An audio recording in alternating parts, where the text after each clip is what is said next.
Vikings lost at Tennessee last week. Drew Brees and the Saints beat San Francisco. They won the toss, and New Orleans will get the ball to start the game. That was great video on Drew Brees psyching up the team. It looked like he'd gone to Ray Lewis summer camp to learn how to boost up a team like that and dance like that. Good guy to learn from. He's the best at that. Ryan Longwell will kick it off to Pierre Thomas. Off we go from New Orleans.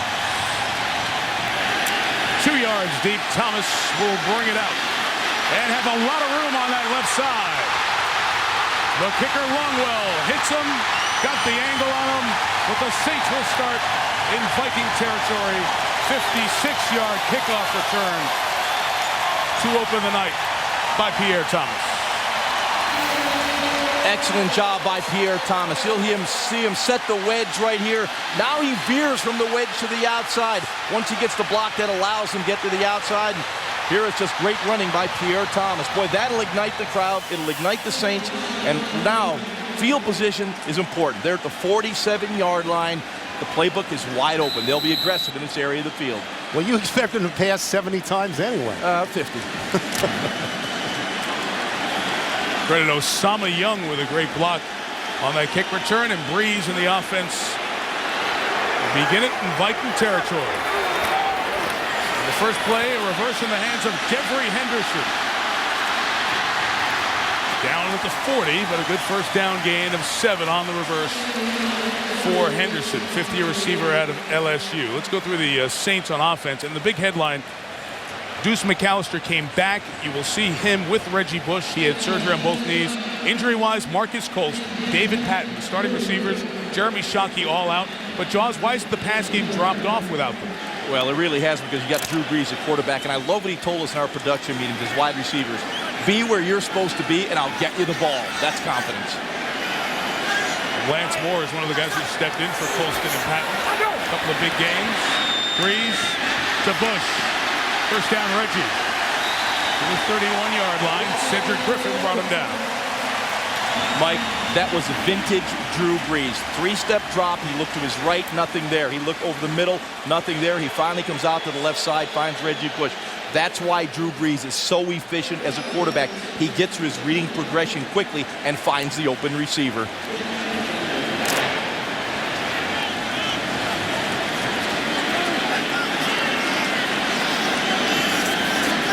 Love this formation. Love to spread it out. 3 wide receivers empty, and then Bush out wide to Drew Brees' left.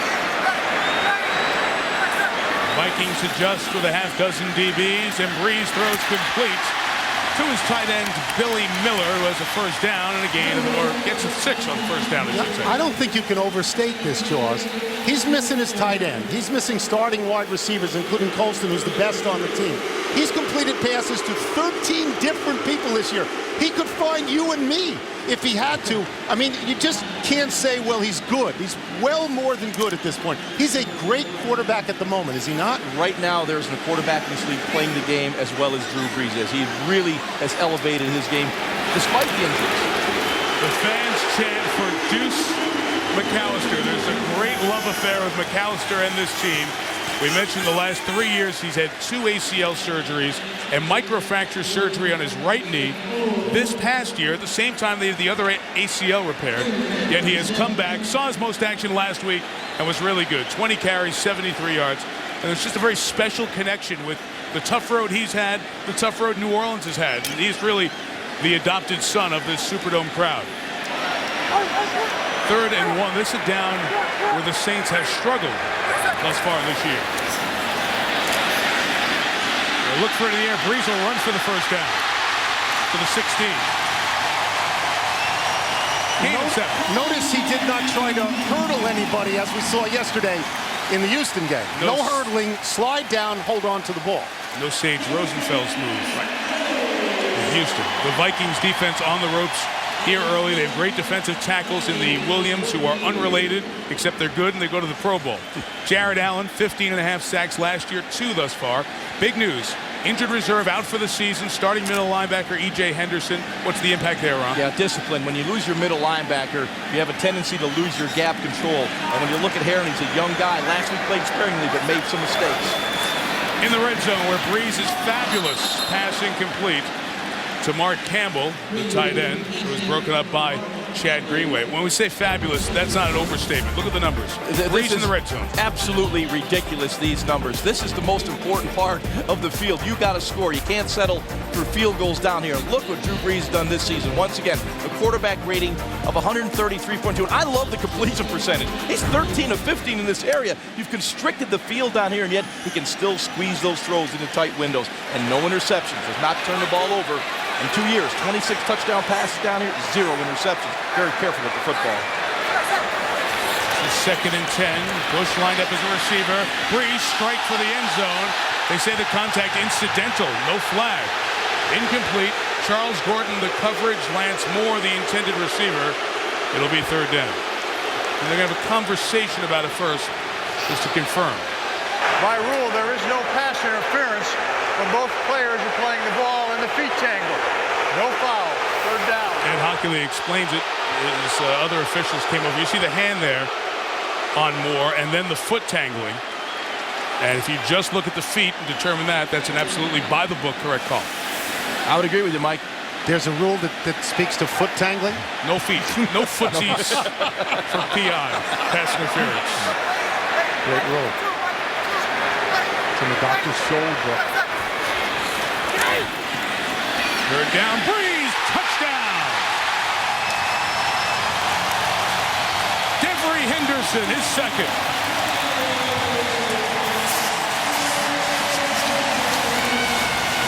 One of the key components of Drew Brees' game is eye discipline.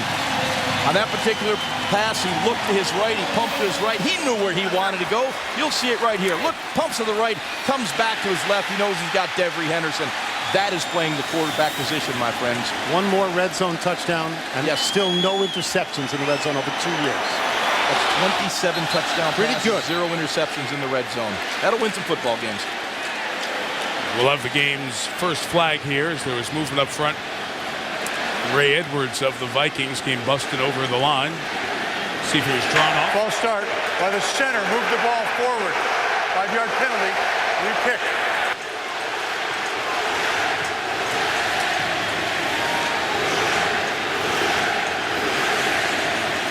The Houdat chant already started by these Saints fans. Sean Payton's team taking advantage of Minnesota's inability to cover a kickoff very well. And an 8-play, 47-yard touchdown drive. So Martin Gramatica from 5 yards farther back adds the extra point. And a great start for the Saints. Brees terrific in the red zone, hits another touchdown, and New Orleans takes the early lead.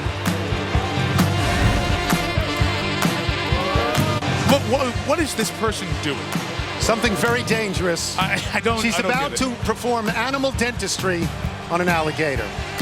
She's about to take out the wisdom tooth of the alligator and perhaps lose her head and hand at the same time. Scary stuff.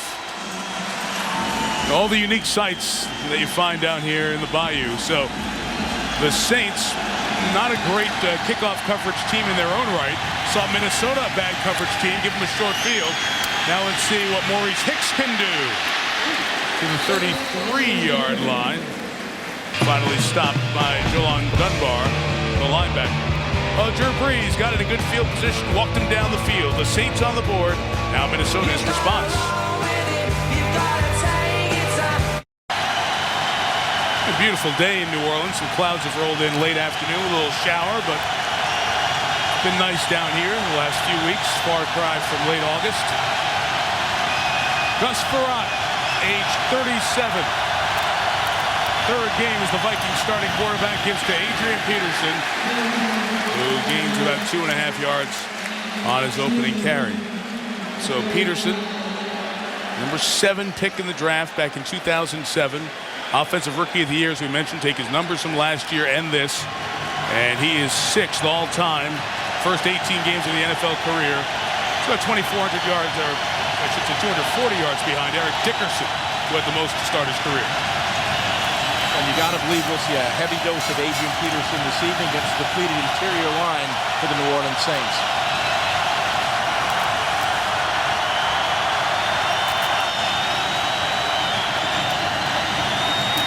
And Gus Frerotte comes to his third option. It's Visanthe Shengo, the tight end. Scott Shanley, the tackle, first down, a gain of 12.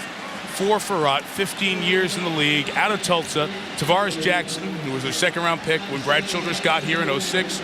He started the first 2 games, but after just not seeing it in his eyes and in his game, he goes to the veteran Farrat, and Farrat did not play badly last week against Tennessee. Yeah, and what I've seen in looking at the Vikings on tape, Mike, the playbook seems to be opened up. More aggressive with their play calling, more plays down the field because of the experience of Farrat. Oh, from the 47, Farrat throws to Bernard Berrien in the free agent acquisition. Later, the Chicago Bears takes it to New Orleans territory, a 13-yard first down game. Spin you through the starters for the Vikings on offense. You'll see Chester Taylor to go with Adrian Peterson. They have not done a good job in terms of the receiving corps and catching balls, Ron. That's something they need to do. Up front, a little bit more solid now because Brian McKinney's back. And that really should help the passing game. You know, he's an all-pro back there at left tackle. That'll stabilize the passing pocket and allow Bernard Berrien to work a little deeper down the field, and that'll be the key. I believe tonight they'll run the football efficiently, Vikings will, but they've got to get some of those explosive plays. McKinney had a 4-game league suspension, violating the personal conduct policy. This is first game action. Peterson didn't catch it. Waiting to hit him was Randall Gay. Used to be with the Patriots. Well, second down coming up. Let's go through the New Orleans defense. Not great, a little bit better, which doesn't say much. They're trying to get this side of the ball rolling. Cedric Ellis, their first-round pick, is out with a knee injury for a few weeks. They added Jonathan Vilma at the linebacker spot. What does that do for this team? And Mike, he's a guy that I'm going to watch tonight because he's going to make a lot of tackles. He's very active. The key will be, where does he make those tackles? In the backfield, the line of scrimmage, or 8 yards downfield? Peterson runs up the middle, gains about 3 yards. Tony, it's one of those fits as we have third down coming up. New Orleans has the offense to play with anyone. Can they put up enough defense to be a factor like they were 2 years ago? They were terrible last year. They are, as you said, a little better this year. They're probably still in the terrible range. They can score whenever they want. But I know, Jaws, it's your feeling that Adrian Peterson can go through them. Yeah, I believe he can. He'll get his touches tonight. Chester Taylor's checked in the backfield out of the gun. And Farrat got rid of it. Incomplete. Had a rush to throw with Andre Allison, the intended receiver. Will Smith was putting the pressure on, and let's see what the Vikings do. From here, a field goal would be 54 yards. And they'll punt it away with Chris Kluwe. Yeah, Mike, I agree with your assessment. It was the pressure. They tried to get the ball deeper down the field to Allison. With the pressure on Farrat, he had to throw it a little bit sooner. He did not have clear definition of Allison's route down the field. Lance Moore goes back. Kluwe will try to pin the Saints deep. Straight to the sideline. On the run. Just one step away from catching up to it was the veteran Robert Ferguson. Touchback. Saints get it at the 20. Up 7-0. Coming into this week, only Denver and Dallas have more yards per game than the New Orleans Saints. 414 per. After a good opening drive, they take over at their own 20, leading 7-0. And Robert Meacham in the game is usually alert for a deep ball when he's in the ball game. And a play action. Breeze looking deep. This time for Henderson, who caught it at the 30-yard line. Gain of 50 for the man who scored the touchdown a moment ago. How much of a genius is Jaws saying they were going deep? You had the wrong guy. You had Meacham, but you had the right pattern. Very good. Well, normally when Meacham is in the game, they attack vertically. He's a speed guy. Henderson's a speed guy. You saw the play action pass, which Drew Brees is very good at. You see the great deep throw. Henderson has some ungodly number of yards per catch, Mike. Doesn't he, like over 30? 35 and a half. He drops a bunch of balls, but when he connects huge down the field. And it helps with Brees, a great deep ball thrower, showing it again there. 28, why not keep it rolling? That pass is off the ground by Henderson. Hey, Henderson can't catch just a 10 or 12 yarder. I mean, it'll hurt the average. Look, it's not good. Here's Brees, guys, throwing 30 yards down the field to those targets this season. Unbelievable rating. 4 touchdowns, no interceptions. And check out the next number. 73% That's completion. ridiculous. The NFL average is 24%. Balls 30 or more yards downfield, more than 30 to targets down there. You know, their quarterbacks can't do that against air. You know, those are incredible numbers. One of them used to play for the Eagles. Oh, I knew that was coming. It's an easy shot. Easy What shot. was that, Sonny Jurgensen? That was you. 28 Bush. Reggie got a good Lance Moore block there on the edge to get close to the first down. Be a yard shy.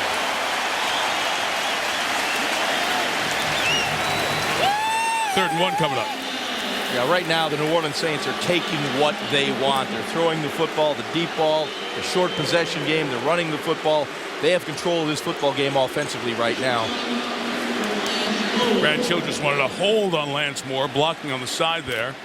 He's seeing his Vikings perhaps digging an early hole. Had a conversion earlier. They're just 4 of 10 on 3rd and 1 or 4th and 1 this year.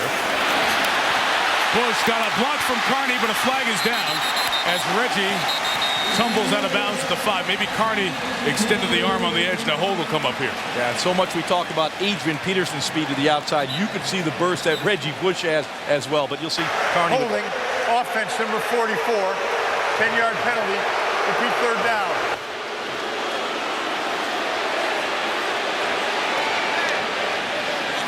So that'll bring back what was 2 back-to-back good gains by Reggie Bush out of the backfield. We have gotten used to seeing Reggie Bush catching passes, not even taking handoffs or pitch-outs anymore. It's great to see him do that. He's always going to be compared to his USC days, and they were more flamboyant, more exciting, but this is the pros. But when Reggie Bush gets the ball with about 3 yards and nobody in front of him, he's got to be the most exciting runner in the NFL. You can see people in this stadium, when he gets the football, they kind of rise. Well, what happens is, so far what we've seen from Reggie Bush is warning track power. At USC, he was a home run hitter all the time. If he does that in the pros, he's a star of stars. Instead of first down inside the 5, the Saints are faced with 3rd and 10 after the holding penalty on Mike Carney, the fullback. Here it is a moment ago. As David Herron, the linebacker replacing E.J. Henderson, was pulled down. Carney said, that wasn't a hold. I was just hooking it. Well, when your arm is extended like that, Ron, and the other guy goes down at the point where the ball was passing him. I would agree with Carney on that play. I thought it was a pretty good jab, but he knocked him down, but the side judge didn't have a real good angle to see it. It looked like a hold, but it wasn't. 3rd and 10. The pump and throw by Breeze was in a perfect spot, but dropped by Robert Meacham. Everything but the grab, and we'll see a long field goal attempt. Supposed to get that one, aren't you, Joe? Yeah, you have where to you make can see that it the catch. whole way. And this historically has been a problem with the Saints. Drop balls. There's an opportunity for Robert Meacham to make a play. You know, he ran a little curl and go up the sideline. Breeze put it on his hands. He dropped the football. You're going to get hit. You might as well catch it anyway.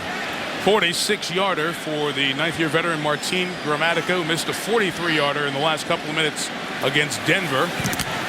This kick is blocked, and in the air, on flight, Antoine Winfield will put the Vikings right to even. Touchdown. That's a stunner. You know, they're going to be, 5 yards from a touchdown if Reggie Bush's run is good, and now it's even. Now, Gramatica had problems with a groin injury last week. Didn't kick off, so you have to watch the height of his kicks here. Mike, you're absolutely right. And when you're kicking from 47 yards and you don't have the leg strength that you really need to get the ball up in the air, you've got to kick the ball a little bit low. You'll see right here, this is a low-line drive. Yeah, there is some penetration, but because of the distance, you have to kick the ball lower. Consequently, you see the Vikings make the play. And wow, what a return. Well, how about the good fortune? The ball's in the air, and in full stride, he gets it and runs away from all the Saints players. Well, that's never being happens. fortunate when the ball pops up in your hands and you take it back to the house. But it really was a low kick.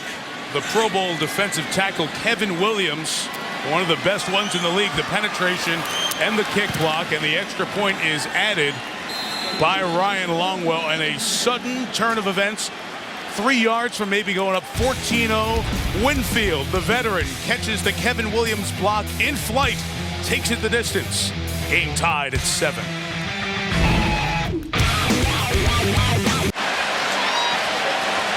Well, Kevin Williams and Pat Williams often get talked about in the same sentence. Kevin, the 9th overall pick of the 03 draft, such a powerful, athletic pass rusher and run stopper, but that time put the pressure on the offensive line, and the low kick by Gramatica leading to Antoine Winfield catching it in flight. That's the second time in the last few games that Winfield has scored a touchdown this year for the Vikings. Game tied at 7, short kickoff, and Pierre Thomas, who had a big return last time, takes this one back near midfield to the 49-yard line of the Saints. Let's go back to the blocked field goal. It's all about penetration. When you block a kick, and you look to the inside right there, and you'll see it's Zach Strief playing that right guard position. Good penetration by Pat Williams.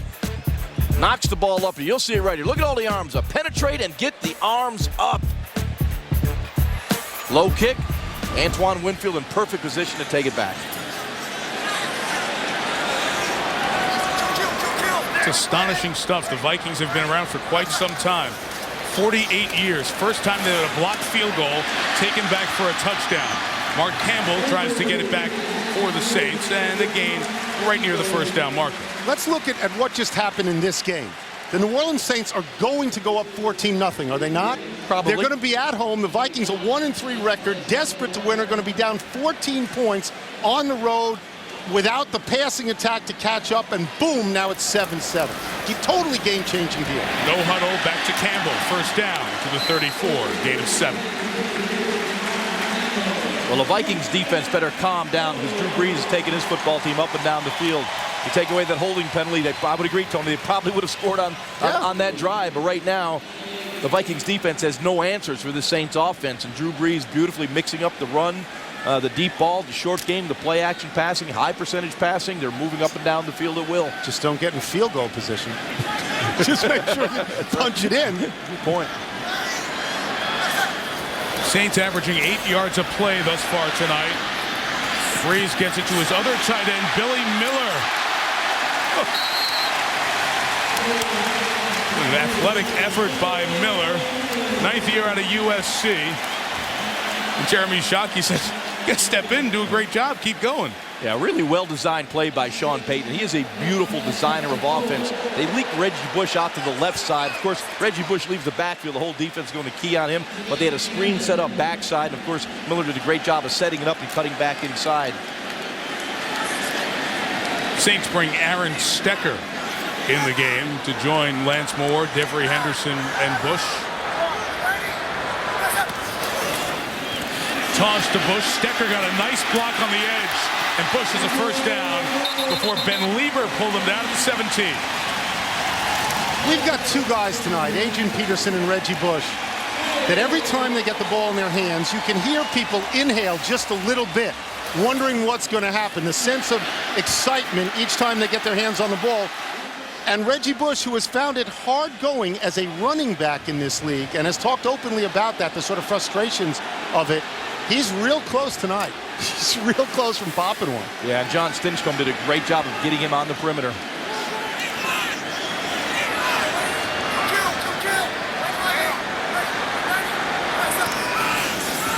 Back in the red zone, Lance Moore couldn't come up with it as Antoine Winfield was closing in on him. You know, you mentioned Reggie Bush. I saw him as he was coming off the field from an early stretch. We had a good conversation, and he feels some of that pressure that you talked about, and that I thought I was going to step right in and do the big things. And he said the reality's starting to set in. He felt that the game that he had out in Denver, although the stats didn't wow, he said it just felt so much better, so much more comfortable. He understands running between the tackles better, and when he can make a big play or attempt to make one, he's really settling into what his role has become. Screen caught by Stecker and cleaned up by Winfield. What a good job Winfield, the team voted the defensive MVP last couple of years, made there. Mike, so often we talk about corners in coverage. Antoine Winfield is like a linebacker when it comes to defense. He can not only cover, he can make hits like he just made. That play was set up beautifully by Drew Brees. If Winfield does not blow this play up, this is going to be a score for the New Orleans Saints. But he just attacks Aaron Stecker and makes a terrific play. The wedge is set up out in front of Stecker, but just a great job by Winfield. So 3rd and 11 with Deuce McAllister in. Freeze, fake to Bush, throw to Lance Moore. Knocked away at the last second by Charles Gordon. The nickel comes in, and we'll see a lot of action tonight. And Gramatica comes out for another field goal attempt. Yeah, so this could be 3 or 7. Yeah, what the Saints do, they spread you out. So they're going to force you to bring backup corners like you have right here in number 41, Charles Gordon. You know, when you go down to your third and fourth corner, that puts tremendous pressure on your defensive secondary. All right, Tony, here it comes. Gramatica from 35. Kevin Hauser snaps it. The punter Weatherford holds it. And Gramatica able to knock it through. 10-7 Saints with 3 minutes left in the first quarter.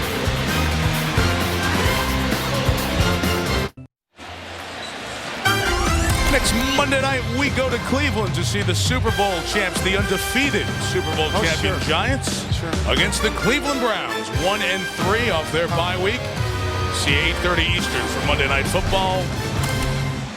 From Ohio. Been a while since we've been in Cleveland on a Monday Night Football evening. Look forward to the Dog Pound. Working a weekday. Hey, it'll be rocking and rolling. I'm pumped up. Of course it will be. The Rock and Roll Hall of Fame is there. Go. Great reference by you. Have you guys been there, by the way? Have not. I look forward to it. We're going. No, I have not. You have to go. It's And really I good. went to school just down the road at Youngstown State. You think I'd have stopped in there? Jaws is going to play air guitar at 4 o'clock on Saturday I just may do that. I'll bring Bon Jovi along with me. We'll have a little fun. Jaws, the guys in the Rock and Roll Hall of Fame were still in their prime when you were at Youngstown. Onside kick attempt, and a great job by the Vikings to be ready for it. Gramatica was the one who was going to try to recover it, but Garrett Mills, he didn't bail early to come back. He stayed in place, and that's a great job by the tight end. Garrett Mills does a terrific job. You know, this is not your norm right here. Normally the receiving team will turn and run, but Mills does a great job of staying focused on Gramatica and makes the play, because that ball did go 10 yards. Now Gramatica's going to try to make the play himself. Oh, wasn't Gramatica, I'm sorry, on the onside kick. It was Troy Evans, the linebacker. Right. I know you're going to say it was a bad move because Minnesota recovered, but you got to love Sean Payton. He will try anything at any point in the game. He's totally out of his mind. You got to love him. You can be aggressive with those decisions when your offense can move the ball the way they have. Very uneven quarter. Farrat takes over in good field position to Adrian Peterson. Stops on a dime and gets about 7 yards. The umpire ended up getting the worst of that, and a penalty marker down in the secondary. Chad Brown, the umpire, was knocked over in the wash of the play. And there's a flag back there at the 20. Yeah, normally the back judge throwing the flag is defensive holding. Normally. Before the pass was thrown, holding, defense number 41. That's a 5-yard penalty enforced from the previous spot. Automatic first down. And that's on the safety, Roman Harper. So you see Gus Farrat, and when you say Gus Farrat to an NFL Here he fan, is. Yes, they think of this headbutt. 15 years in the league, and people remember this. Scores a touchdown, 1997. Bangs his head into the wall. His eyes roll back in his head, and he has to go to the hospital that evening. When I wrote to the Washington Post, I thought humorously about that. He hated my guts for about 9 years. At least he talked to me yesterday. First and 10 from the 35. Harper just flagged, able to come up with the play on Peterson. Virtually no gain. Farrat said in 2005 about that moment, 8 years removed, and understanding he's been remembered for that. Yeah. He said, I'm going to be on ESPN until I'm dead. Yes. I just laugh about it. And Yeah. He said, I just laugh about it and stay away from walls now. Well, you know what? Well, he's been so good-humored lately because what a gift his career is. 15 seasons in the league, and now starting in this game. He never expected to have 1 season in the league. Still has that strong arm. He can get it down the field. Led by Pahu Tahi, the fullback. Peterson has nowhere to go. Jonathan Vilma and Scott Fujita caught up to him. 3rd and long coming up. Yeah, you would think the strength of the Minnesota Vikings would be the left side of their offensive line with Ryan McKinney back, but well, you just see McKinney get stuffed right there, and Fujita comes in. Terrific play, and I mean, all those gold helmets attack the football, but the play really, McKinney did not get the job done. Bobby McRae does a really good job. 4 weeks. Chester Taylor in, running back, 3rd and 11. Saints bring pressure. This play stopped. Andre Allison caught it downfield, but the play was whistled. And a lot of the guys couldn't hear it because the Saints called the timeout. Before the ball was snapped, New Orleans called timeout. That's their second. It's a 30-second timeout. So they will have one remaining.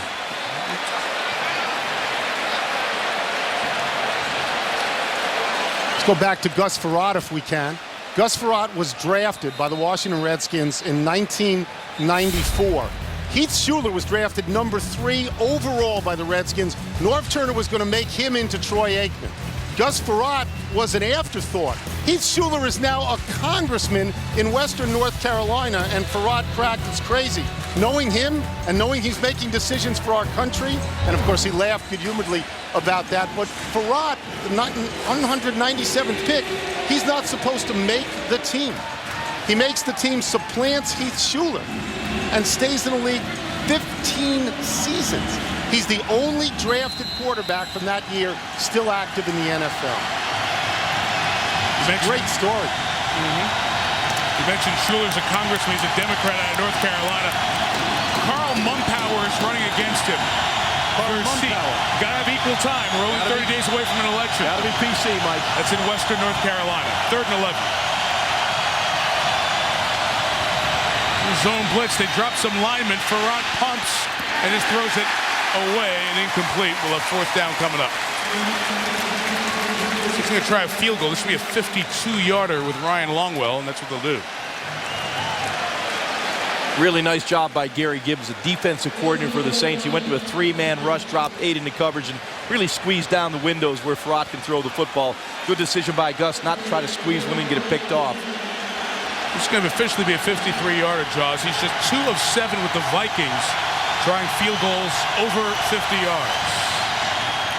And who kicks in a dome regular season, able to get one here on the road in the Superdome.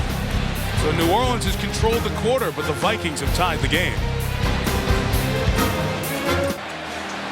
Let's give you a little sense of our 10-10 game and what it means. Did anybody have the NFC South with everybody over 500 first week of October? No. Saints need to win to stay tied in second. Meantime, the Vikings in the generous NFC North with a victory, they too would be a game out. So essentially, whoever wins tonight, a game out. Whoever loses, 2 games out in their respective divisions. You didn't mention your hometown team in the North.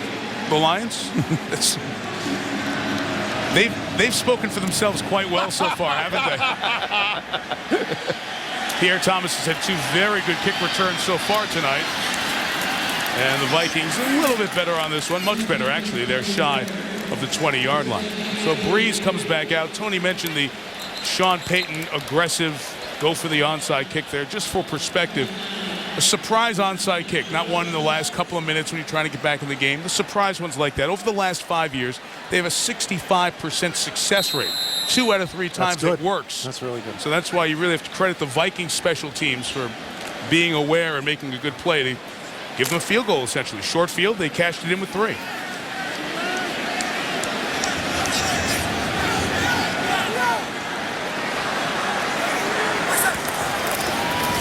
There's Bush running between the tackles. And Reggie gets to the 22-yard line. Pat Williams, a Louisiana native, back in his home state, made the stop. There's 5,000 pounds of Williams on the front line for Pretty much. Minnesota. You're not going to gain a whole lot of yardage running inside there. They picked up 3 there, but boy, this is a great run defense. Isn't he fun? We visited with Pat yesterday. He's a phenomenal guy. Not every word he used we can say on the air, but they gave us some laughs, I'll tell you that. You're 12 in the league. Got it started with the Bills. 2nd and 6, and Breeze only gains about 1.5 yards on that throw to Lance Moore, and that'll bring an entertaining opening quarter to an end. Special teams, big factor in the first. 10-10 after 1.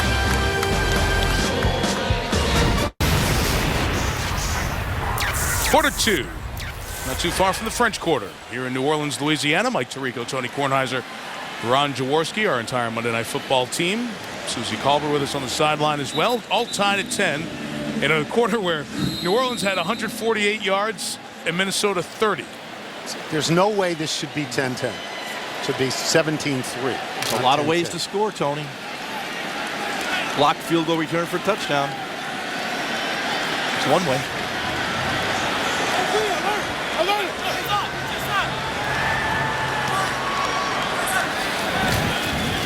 Third and 5, the Vikings bring 5, get to Brees, and taking the ball out of his hands is Winfield. The play never whistled dead, and he's at the 4. This will be interesting to watch to see if he got it before Brees hit the ground, but it's on the field for the moment, ruled Viking ball at the 4. Winfield, who already had a sack, fumble recovery touchdown this year. And you'll see Brees looking to his left. He does not see Antoine Winfield at all. Winfield off the corner cat blitz, and boy, the ball comes out of Drew Brees' hand, was not moving forward. Absolutely. Ends up in Winfield's hands. He'll probably be called down by contact right there, but wow, look, Brees not even looking at him. Winfield with a great play. How about the game he's having so far? The ball was taken away from the quarterback while he was still on his feet and legally advanced. Minnesota ball, first down. And the call on the field correct. Remember, Ed Hockley involved in that controversial play with Denver and San Diego week 2 where he ruled incomplete pass, whistling the play dead that would have been a fumble. And Hockley's been criticized by a lot of folks, but that call dead right on the spot. First and goal, Minnesota, chance to take the lead in the game. Chester Taylor out of the gun. Going to lose a couple of yards. This is absolutely the area of the field that has killed the Minnesota Vikings this season. You look at them in the red zone. Yes, 21 plays, 11 rushes for 26 yards with Adrian Peterson. 2 of 10 passing. Just not getting the job done in the red zone. If you're kicking field goals, you're going to lose football games. What happened to him against Indianapolis? Yeah, exactly. A They drop had ball in the end zone by goals. Shanko, and They could have miss had a field 5 goal. touchdowns. Well under the NFL average in the red zone. The last. Toss. Peterson can't get there. So on back-to-back snaps here, Brian Young, who's filling in for Cedric Ellis out here tonight. He helped you lose a couple of yards on back-to-back plays. Now you have 3rd and goal from the 9. Chester Taylor back in. Saints defense really been stout thus far in this game. I really thought with Cedric Ellis out there, they'd be weak up the middle, but right now they have bowed their back, and they're playing terrific run defense. Chester Taylor in the slot at the top. Flag down, offside New Orleans. Farrat's throw is incomplete. Will Smith off the right defensive end tried to time it and missed it. Offside defense, number 91. Half the distance to the goal, repeat 3rd down.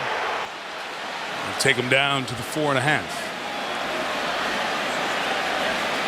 So the penalty gets them back to almost where they started this drive. Boy, it's discipline, discipline, discipline. Watch the football. Will Smith anticipating the snap count. You know, heartbeat offside, but still offside. You've got to clue the football.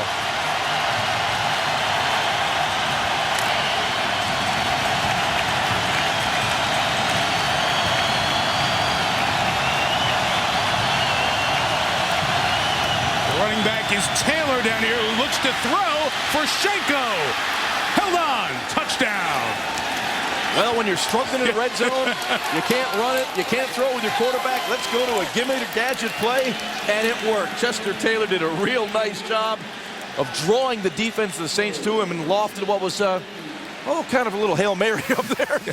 It's his 2nd NFL pass, his 1st completion.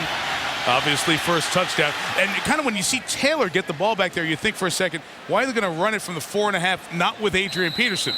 That's why. That ball fell out of the sky. Shanko has dropped 4 touchdown passes in the last 2 years. He's notorious for that, so he held on to that one. It's over. And it's good. So the Minnesota Vikings, in 17 minutes, have 30 yards, 17 points, and the lead.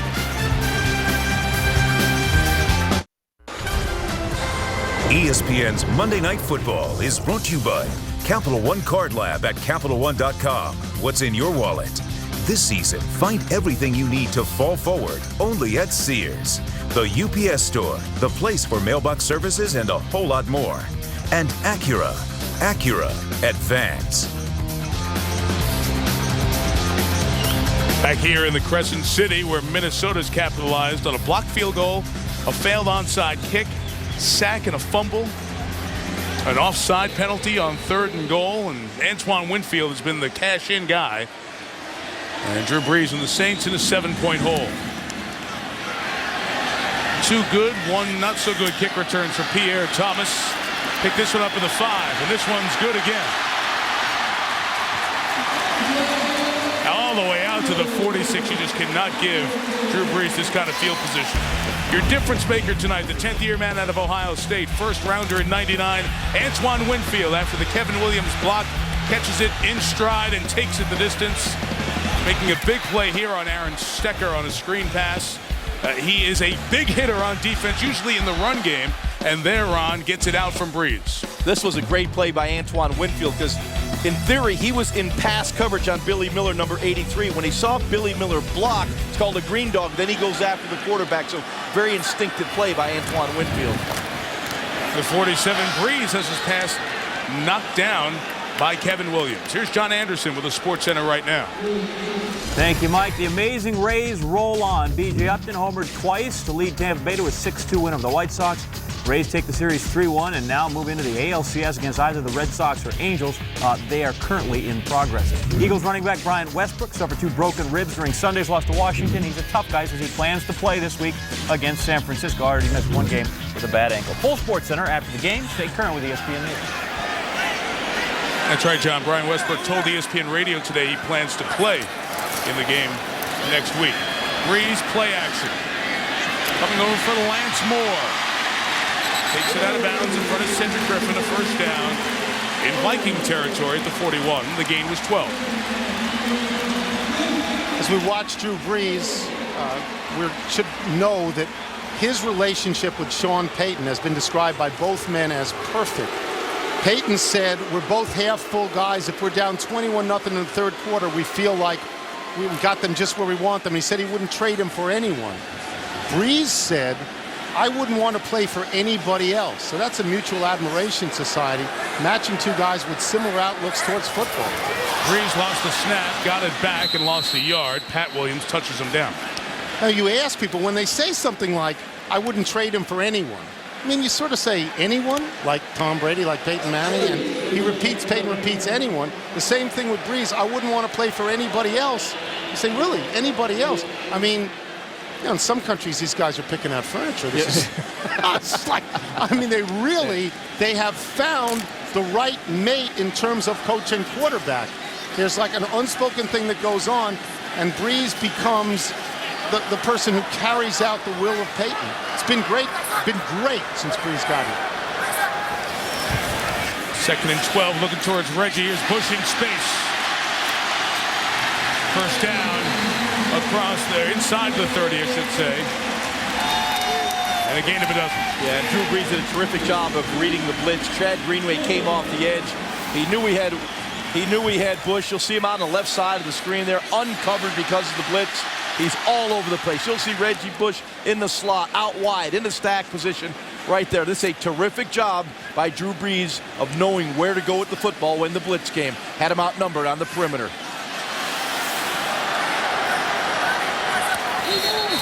And the whistle pre-snap here as the Saints move. Ball start. Offense, number 80. 5-yard penalty. Still first down. It's on tight end Mark Campbell. You talk about getting the ball to Reggie Bush and the right marriage, Tony, with Brees and Peyton. Same thing with Reggie Bush. 96 of his 194 catches at or behind the line of scrimmage. Within 1 to 10 yards of the line of scrimmage, 96 more. Reggie Bush getting deep.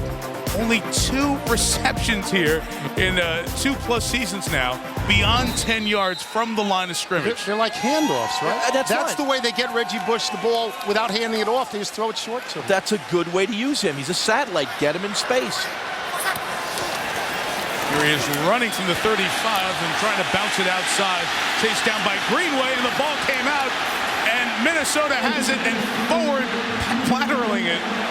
It goes out of bounds, which was a silly decision. Minnesota possessed it last. The rookie Terrell Johnson tried to get rid of it. Breeze wants a penalty, so let's sort out exactly what happens here. Big conversation between the officials. And now a flag down on the sideline for flipping it forward. There's the face mask. There was no flag as far as I saw initially for the face mask, which seems to be a grab and twist, which would be under the new rule. The ball is out before he's down, so it's a fumble. The ruling on the field is that the fumble was recovered by the Minnesota player, and that Minnesota player then intentionally fumbled the ball forward, which by rule is an illegal forward pass. That's a 5-yard penalty that's enforced from the spot that he let the ball go. Minnesota keeps the ball, first down.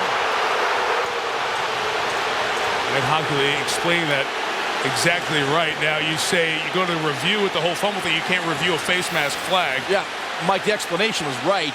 No question about that, but they missed the face mask.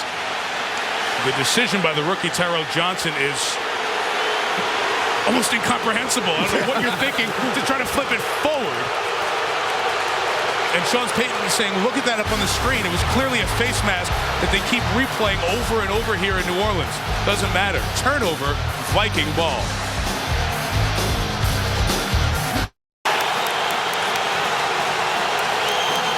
Even the famed whistle man is one of the Saints' great fans. All very upset. It's been very loud here during the timeout, getting on the officials, as was Sean Payton, the Saints coach, for missing the face mask flag.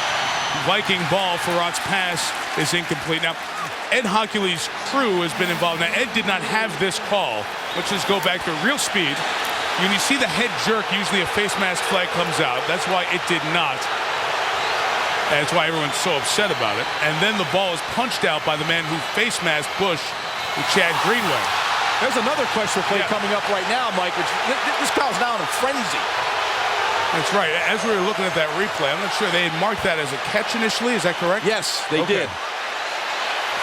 So let's see. Sean Payton can challenge this call, and I'm sure, kind of like the baseball manager who comes out to complain about balls and strikes when he's complaining about something else. The ruling on the field, a complete pass. He's on Ed Hochuli and the crew for missing that call. It looked incomplete live. So they'll check it under the hood in replay, and we'll step out.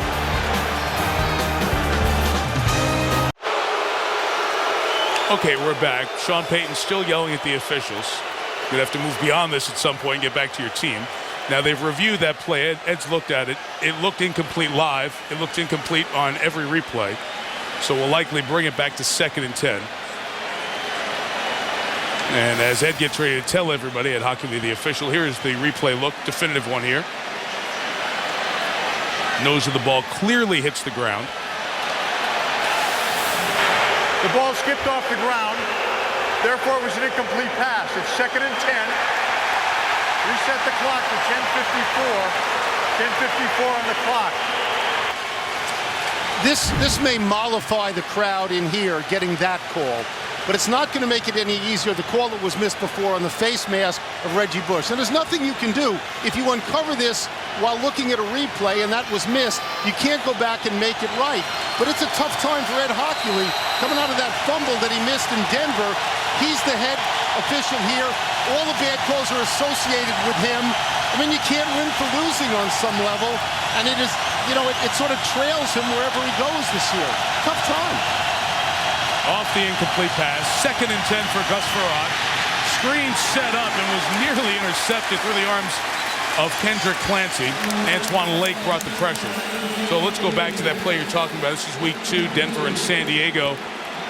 Tim Robbins of San Diego ended up getting what they thought was a fumble recovery and game over, but Hochuli had blown the whistle, said incomplete pass. And the aftermath of this, once San Diego lost it, a lot of the Charger fans got on Ed. Ed sent back an email to people who are going to respond to make it right. Area, just to try to explain. Went out of his way. But it's a tough year for him with every call that's missed.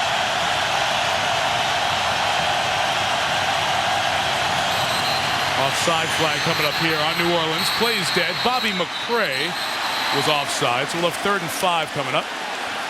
Before the ball was snapped, defense offside, unabated to the quarterback, number 93. 5-yard penalty, still third down.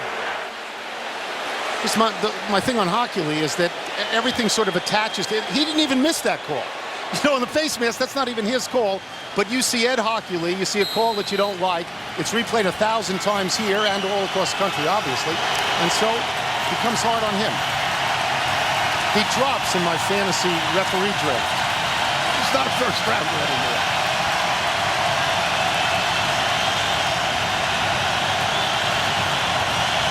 Third and 5.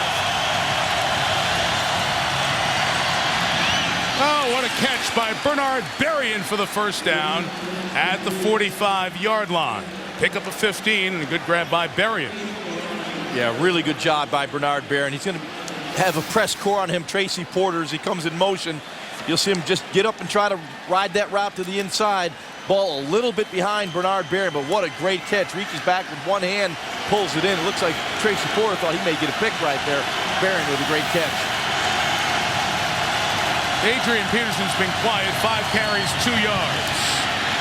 Saints reacting well to Peterson here tonight. Chasing down with Will Smith coming off the defensive end to make the play.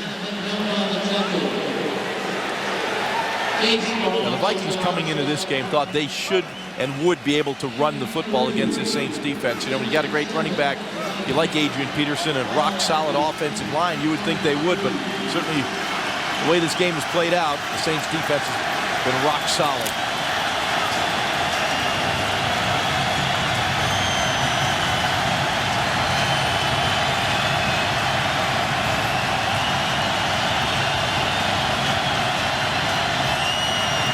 Keep a tight end and a back into block, and the pass is dropped by Bobby Wade.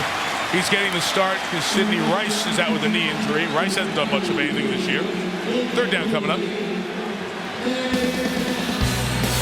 You know, even a great running back like Adrian Peterson needs somewhere to go. Here it's a nice solid run up the middle, move the chains, but he's not getting much to the outside. Great penetration by the safety right there. Then Peterson trying to get to the outside. Swarming by the New Orleans Saints. You see a lot of those Saints helmets on Adrian Peterson. And you see a lot of guys with the number 40. Put 8 in the box, try to stop him. Prove to us that you can pass, otherwise the safety's going to be in there all night. You've got to take your shots down the field, like right now when the box is being loaded. You're going to get one-on-ones on the outside. Peterson, the blitz pickup, the pass for Berrien's incomplete, and it'll be fourth down.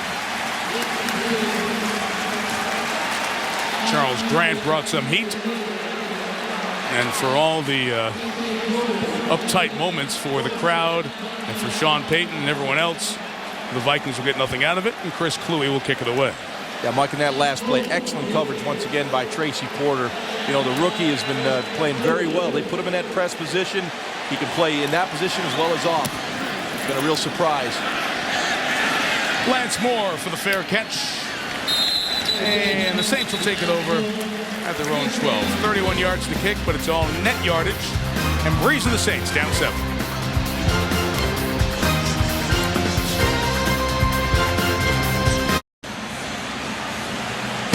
Well, Saturday night for the NASCAR Sprint Cup Series, Bank of America 500 in Charlotte. So a lot of the guys in the chase, like Carl Edwards and Biffle and Dale Jr. and Gordon, all got caught up in that big wreck last week, so we'll see how they bounce back. Bank of America 500 in Charlotte, 7 Eastern. I'll be over on ABC Saturday night. They love to have a good time here in New Orleans, don't they? I saw Tony having lunch with him earlier today. Not a shortage of costumes on the streets in New Orleans. You see one of the reasons that the Saints have controlled the yards and time of possession, but not the scoreboard. Reggie Bush tackled by David Herod, who's in for E.J. Henderson. You see Jared Allen slow to get up. And the defensive end, who led the league in sacks last year, going to come out.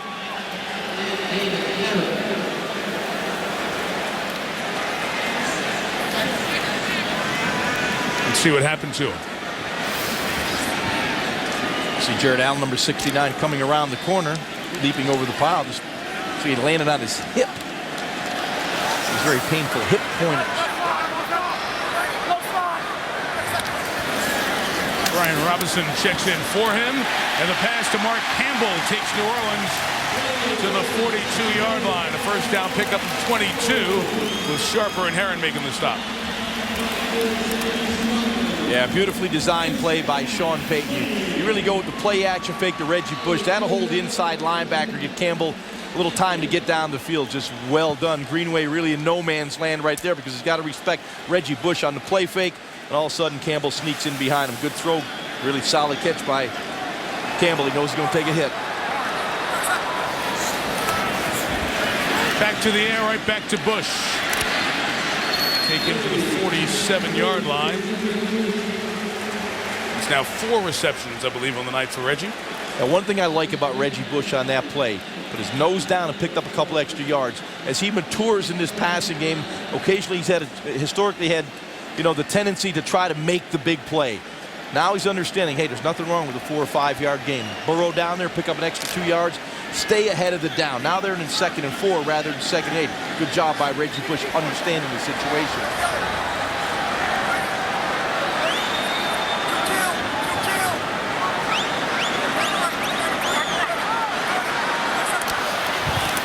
Breeze adjusting the play, and the pass is incomplete in and out of the hands of Devery Henderson right in front of the man of the night, Antoine Winfield. Drew Brees doing a nice job at the line of scrimmage. You may be picking up in your living room the word kill, kill, kill from Drew Brees at the line. He's audibling like he did right here. And once again, Winfield does a great job of driving the route by Devery Henderson, stripping the ball loose. But Brees noticing something in the Vikings defense, recognized that blitz and gets the ball out of his hand with the audible. Jared Allen back in now, guys. He's at the bottom of your screen on the defensive line for 3rd and 5. Right on the R and the D. Pressure comes, try to time it, and we get a false start on the Saints. False start, offense, number 17. 5-yard penalty. It's 3rd down. Robert Meacham, the wide receiver. It's a couple of times outside guys have moved. It's inexcusable. It's absolutely inexcusable. The wide receiver has to be looking back inside at the football. You shouldn't be listening to the quarterback's cadence. You should be worried about anything else except looking back in the ball. Inexcusable to put your team in a 3rd and 9 situation after a 3rd and 4 situation. You'll see down the bottom of your screen, just leaving it a little bit early in the snap count, and they're going to call it. 7 penalties already, New Orleans. They average 7 penalties a game, and that's not good. We're only here in the first half. Breeze with the pump and the throw to Reggie Bush on the run. First down, ball out. In the scramble, the Saints, Billy Miller may have gotten it back. And he did for a New Orleans first down. Cedric Griffin with the hit that knocked it free. Well, starts off with an excellent play by Drew Brees in the pocket, getting the ball to Reggie Bush, but Cedric Griffin does a terrific job of ripping the ball out. Every single day, coaches go through those drills to cause those fumbles, and Griffin did a great job. Reggie Bush has to understand ball security when in the open field. Wrap 2 hands around the football. He comes to the bench. You may have heard the fans. They weren't booing any officials call there. They were booing for Deuce McAllister, who's checked in the game. Deucing. McAllister had to pick up Pat Williams. That's a big ask for anybody. Jared Allen ended up hitting Breeze, and the pass is incomplete. The discussion here if it was intentional grounding. Nobody was in the area. That catch by Bush, by the way, gave him 197 in his first 33 games, an NFL record. There was no intentional grounding. The quarterback was out of the pocket. 2nd down. Let's come back to that point there for a second. You may not appreciate that because they're all short passes. What did you say, Tony, before the long handoffs with Reggie Bush? All those to the line of scrimmage, but it's the most ever. That's really impressive because Reggie Bush came into the league as a highly touted running back. I don't know that they knew his skills at catching the football were anywhere near this good. Oh no, he was an excellent receiver at USC. They knew his skill set. He's got the most ever. Sean plays with that skill set here with the empty backfield. They're gonna attack with this. No one in the backfield. It's quick screen. Lance Moore trying to pick up blocks. Flag comes in as Moore gets a first down. Will the Saints have another one brought back?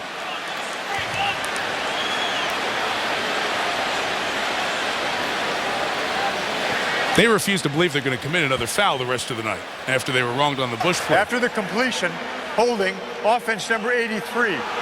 That 10-yard penalty is enforced from the spot of the foul. Repeat second down. You'll see Billy Miller, number 83, right there, basically tackling Charles Gordon. That will get called. Saints are hurting themselves with penalties. Yeah, 8 of them.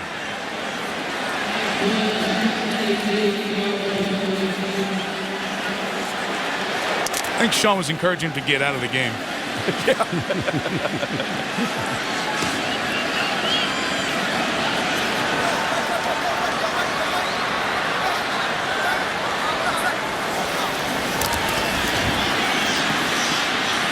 Breeze had to get rid of it, does to Reggie Bush, who has not much there, and that's a little bit of the understanding that you're not going to run back all the way around the formation at this level. Just get out of bounds and realize it's a loss of yardage. Hey, Jared Allen made that play with the pressure. Yeah, really good job by the Vikings secondary. That was one of those pressures because the secondary was in good coverage. They came with a 4-man rush. You'll see Brian Robinson coming around the edge on John Stinchcomb, forces Drew Brees to step up. Now it's kind of a jailbreak. You're looking for people downfield, no one there. You got Kevin Williams coming in your face. Just find a matching color jersey. And he did find Reggie Bush, but nothing down the field. Well, we're starting to see the Vikings with a lead get some pressure on the quarterback. That's what this defensive line is so good at. Brees has a lot of time there, and wide open, just a yard shy of the first down is Robert Meacham, tackled by the rookie Tyrell Johnson. Yeah, Drew Brees does an excellent job here of hanging in the pocket, waiting for the play to develop deep down the field. Really good job of finding that lane by stepping up. Robert Meacham just short of the first down. Meacham, as a young receiver, has got to understand the situation. Got to get that extra yard right after you catch the football. He kind of hesitated and came backwards. So interesting here, guys. It's 4th, and they appear to be short of the first down. I believe we're going to have a measurement. What would be, for most teams, field goal range, 49 yards in a dome with Gramatica, but he had the one block before, maybe the groin injury, low kicks. So they bring out Deuce McAllister and Mike Carney, the fullback. They're short and looking like they'll go for it on 4th down. It's in Sean Payton's DNA to go for it, don't you think? And this is a circumstance where he says, I don't trust my field goal kicker necessarily. I've got a great quarterback. He can complete anything. He's not going to get sacked. I'm going right here. Well, you got a half a yard to go against one of the best run defenses in the National Football League. This is no gimme. And we mentioned earlier that the Saints have been poor this year on 3rd and 1 or 4th and 1. Do you think that they will run here, Jaws? I believe they will run. Okay. Or they may use a little play action to get Reggie Bush out on the perimeter. 0 for 2 this year on 4th and 1. Good call, Ron. First down and more. Reggie Bush to the 11-yard line. If we can go backwards a second, Jaws, you said that you believe they would run or they might go to Reggie Bush, so you had yourself covered on that. Absolutely. You had it. Very good call. Yeah. Really nice job. Good play fake. Really freezes the defense. You can see the speed and quickness of Reggie Bush when he gets on the edge. Tony, this is basically a running play for Reggie Bush. Yeah. You know, it's a little short pass, probably about 2 or 3 yards down the field, but becomes a big gain for the Saints. Deuce McAllister back in. Asking for the timeout, the Vikings, as they had 12 players on the field, and they will get it. 4:11 to go, and the Saints back in the red zone trying to tie the game.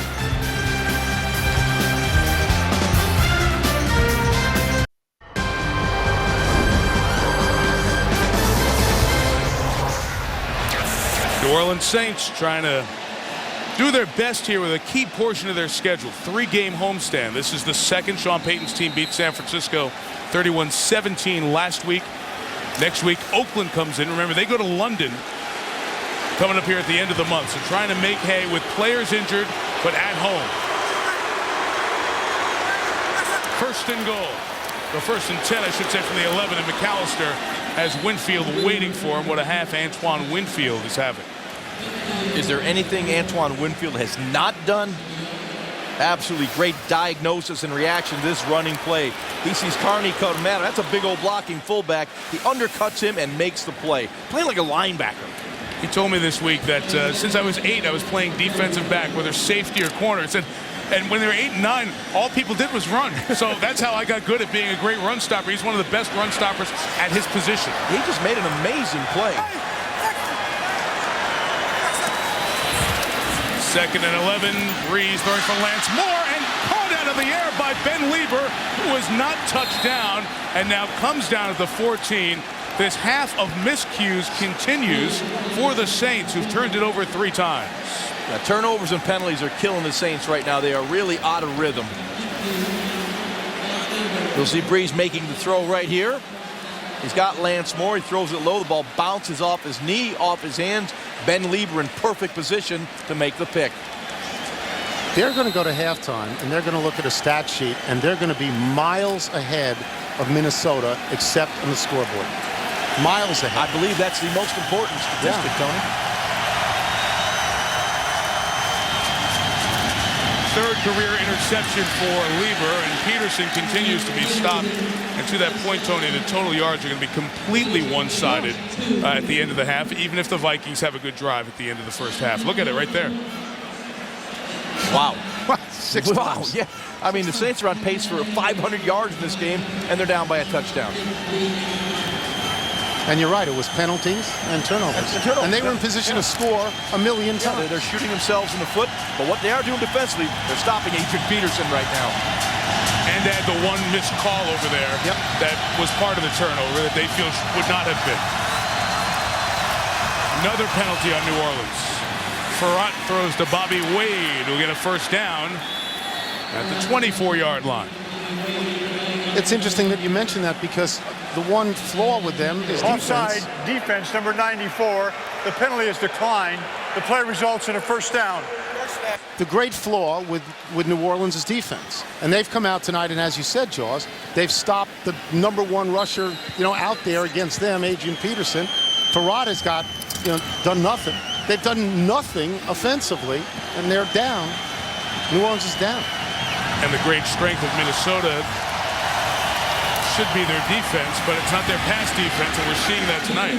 Peterson just gained a couple of yards. Remember, last year, they gave up the most passing yards because people said, hey, we can't run against you, so we'll just throw it.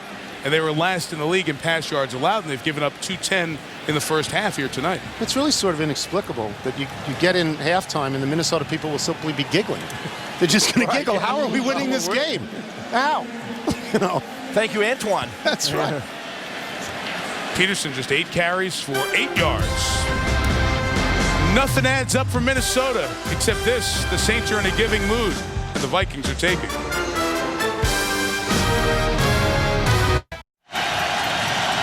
Two-minute warning. Any replays handled upstairs. No challenges from this point on. Farrat from the 26. Good throw to Bobby Wade for the first down at the 42-yard line as Farrat on his back after Jonathan Vilma knocked him down. That was a big-time throw by Gus Farrat. Vilma on the pressure. It was a zone blitz scheme. There was a deep drop by Bobby McCray. He threw it over the outstretched arms of McCray. It was a big-time throw. Watch Farrat right here. You will see the pressure up the middle from number 51, Jonathan Vilma, and he puts a lick on Gus Farrat. Slams him into the ground, and that's the part that hurts. Trust me. Gain of 17. Farrat was slow to get back toward the line. But luckily, the play went out of bounds, so the clock had stopped. And Peterson, searching for space, trying to take it to the outside. Gets to the 47 as Mike McKenzie, who, like Deuce McAllister, is coming back from an ACL surgery. And his was even later, at the end of the season. And his comeback has been just as good for New Orleans. There was a story the other day in the New Orleans Times-Picayune about all the people on the Saints who had visited Dr. James Andrews, right, and got surgery. That's terrible words. Phone call on line 3 for Dr. James Andrews. You don't want to hear that. The 46, Farrat to Wade again, try to get the first down stick. He's just shy of it, but out of bounds with a $1:16 left. Reminder, Saints 2 timeouts remaining. Farrat being very patient right now. There's no need to panic. You still got 1:16 on the clock. You have a couple timeouts. They need to convert this 3rd down to a 1st down.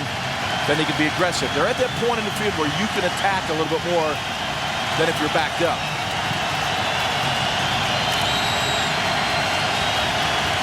I said Saints, 2 timeouts. I meant Vikings. Beg your pardon.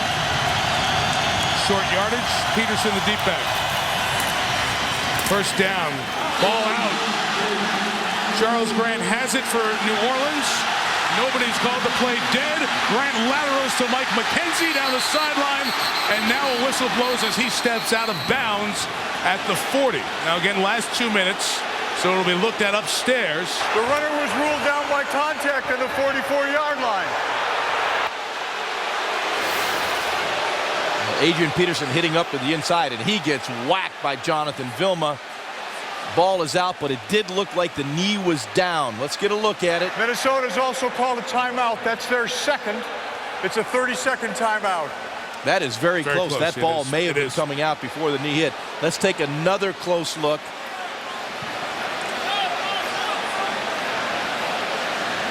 Yeah, you're splitting hairs there. Wow. You can see how big the hit was. Yes. As the chin strap of Peterson's came undone with the hit. Now, as Ed Hockley opened up the mic, he said that he was ruled down by contact.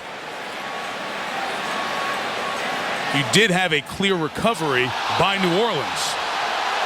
We're reviewing the ruling on the field. So this can be reviewed. This is an adjustment to the rule. When there's down by contact but a clear recovery by someone, you can award them the ball. This is really close. That would be out. You got it is out. my guess. You got it out. Because you got it's starting to come loose when that knee is out. The ball's being moved out. It is almost simultaneous. The knee coming down, and no. One of the oh no what? But you can't just let us hang like that. Oh no what? What? Is it out or is it not out? It's that close. You can't scream. Oh no. Does the ball? Guys, one of the things with Adrian Peterson, the fact he's in here, and we've joked about it, other Vikings games we've done, he has the strongest handshake imaginable. And his hands are so big and so strong. He still has some control of the ball with the tip because his hand is so big, but it has started to move before the knee comes down to the ground. I believe the ball comes out. I believe it is as a does fumble. Mike. So you're both. Yes. You both concur Now, on this. I'm 100% for the year, so. Okay. Well, we'll see. Mike is right about the Adrian Peterson handshake. Goodness. That is a bone-crushing handshake. Jared Allen told us that the first time Peterson shook his hand, he said, what is this guy thinking of? Does he want to go outside and settle this? No, it's just... Wow. Let me just remind you guys, with the NFL 2 years ago in 06, changed this rule. Down by contact was allowed to be reviewed. Previously, a fumble was not reviewable if the ball carrier was ruled down by contact. So now if the ruling of down by contact is changed, the ball belongs to the recovering player at that spot. So you had to see if it is ruled a fumble, was there a clear recovery by one team? And obviously, since Charles Grant picked it up and had it, he did. So the Saints would have the ball at virtually that spot. Maybe but all the stuff that Grant and McKenzie did would be nullified. Correct. It would have to go back. Exactly. Okay. Which will cause the crowd to boo again. Now, separate from this, Minnesota called timeout. Not because of a challenge thing, just because of their 2-minute drill, and they would likely get that timeout back. But they'd much rather have the ball than the timeout. Yes, I would agree with you, Mike. So let's see what Ed Hockley saw. When the runner's knee hit the ground, although the ball had started to come away from the body, it was still held in a hand. And therefore, the ruling on the field stands as called. Very interesting. Ed's not even bothering to go further into the explanation, which is very wise. And again, we talked about the huge hand that he has, just maintaining some control of the ball as the knee is on the ground. And that is really, really splitting hairs on that one. The strong hand wins the contest.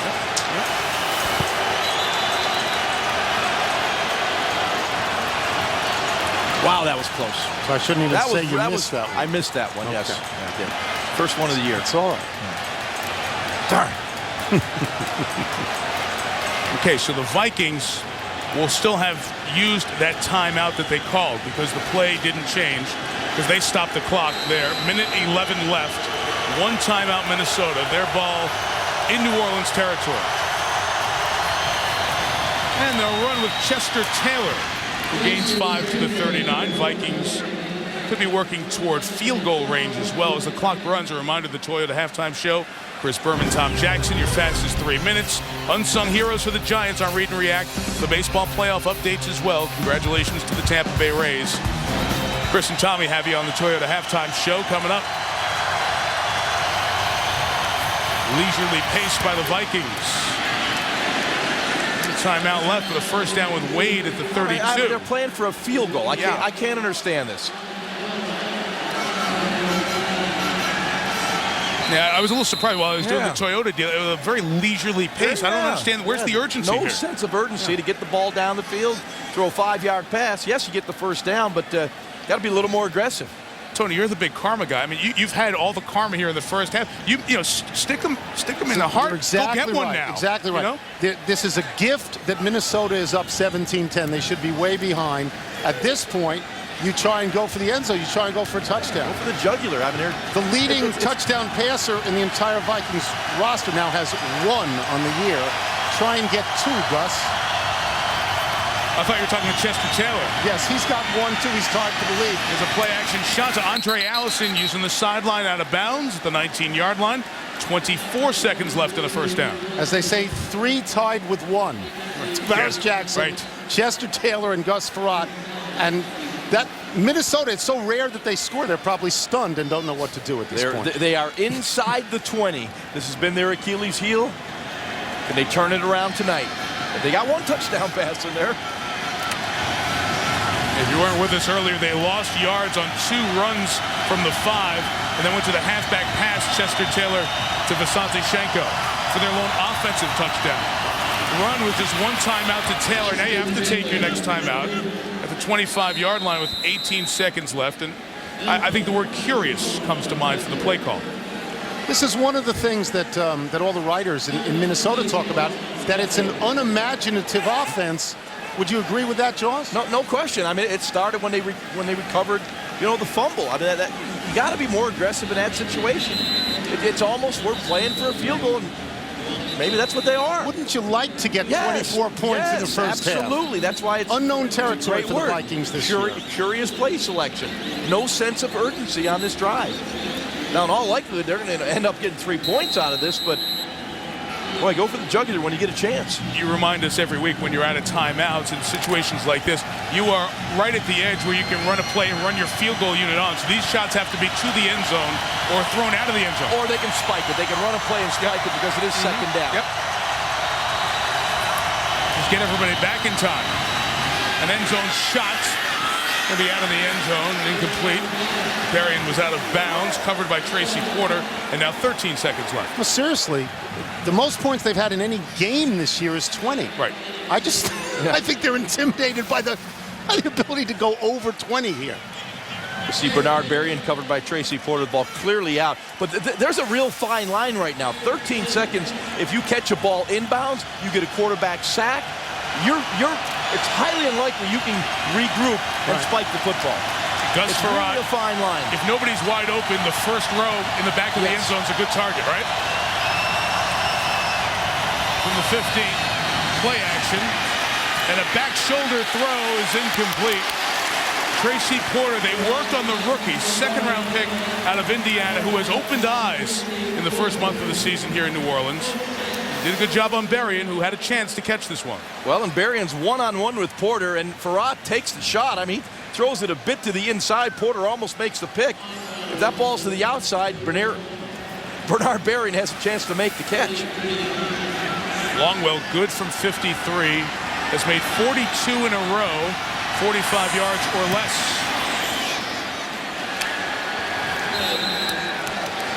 (20-10) Minnesota. It's been quite a half for the Saints, who've done everything but close the deal here in this first half. Talk about all their miscues, guys who go back to them. The field goal blocked by Kevin Williams that resulted in the Antoine Winfield touchdown. That would have put New Orleans up 10-0. And remember, they had a play before that chance to go up 14-0. Then Winfield off the corner knocked it out from Drew Brees. Gave the Vikings the ball in good field position. They score from there. The missed face mask by Chad Greenway led to the Reggie Bush fumble recovered by Minnesota. And Lance Moore in the red zone last drive couldn't hang on. Ben Lieber comes up with the interception, and the Vikings take that drive after that interception, 15 plays and 72 yards to turn another miscue by the Saints into points. In the National Football League, more games are lost than are won. That's exactly what's happening tonight. They should be ashamed of themselves in this first half, the Saints. They should be. The chance to I'm sure go out they to are. a huge lead. Yeah, A lot of ways to win a football game. It'll be scooped up by Aaron Stecker with nowhere to go. And we'll head to the locker room for halftime. The fans displeased, to say the least, with the officials and their Saints miscues as well. The Vikings will get the ball to start the third quarter, and they'll do it with a 10-point lead. 20-10. Minnesota looking for its second win. Here's Boomer with the Toyota Rico, Tony Kornheiser, Ron Jaworski, Susie Culver on the sideline in a second. This is an easy column to write. What? No, the key word is opportunity. The Saints had all the opportunity in the world and squandered them. And not just the fumbles or the interception, but the bad penalties that took them out of positions to make touchdowns. And here are the Vikings. They're the recipient of these gifts. So you take the money and run. I mean, they have no business being ahead in this particular game. They're a 1-3 team on the road, and it's Christmas for them. They're being handed this game by the New Orleans Saints. Well, you know, the Vikings have the lead here 20-10. The second half, they've got to get Adrian Peterson going, or they won't be able to hold this lead. He has 10 carries for 17 yards. Not enough. Martin Gramatica does kick off, and it's a pretty good kickoff, taking it back. Actually, it was Steve Weatherford who kicked off. And Maurice Hicks, the kick return man, is going to take it back to the 20-yard line. Jaws, what you were talking about, Peterson not getting it done. Really good job by the Saints defense. It's all about gap discipline when you play a running back like Adrian Peterson and enter your safeties in as run defenders. Roman Harper comes in as the 8th defender in the box. Great job. Excellent job by Scott Fujita, fighting off the block, making the play in the backfield, and wait for your buddies. Again, Harper down in the box, great discipline. The ball turns back to the inside. He's there waiting for Adrian Peterson. Right now, the Saints defense is showing great discipline and gap control. So how does it get easier for Peterson? I think they got to feed the ball up the middle a little bit better. They try to stretch you outside. They had success early, just like this. And there you go. Yeah, take your 5. On cue, Peterson gains about 5 with a formation we've seen a lot from the Green Bay Packers, lining up with 2 other strong players in the backfield to lead the way for the running back. Peterson, who came in tonight needing 124 yards to catch Michael Turner. What a good season he's had through the first 5 for Atlanta. He's leading the National Football League in rushing. And Sean Payton, Drew Brees get ready to get the ball back, down at least 10. The safety, Case Faharn, coming in. Farrat throws, and it's caught inbounds by Bernard Berrien, who's having a nice game.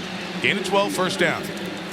Take it through the numbers here from the first half and that very large yardage disparity, and that comes to a bigger story we'll tell you in a second.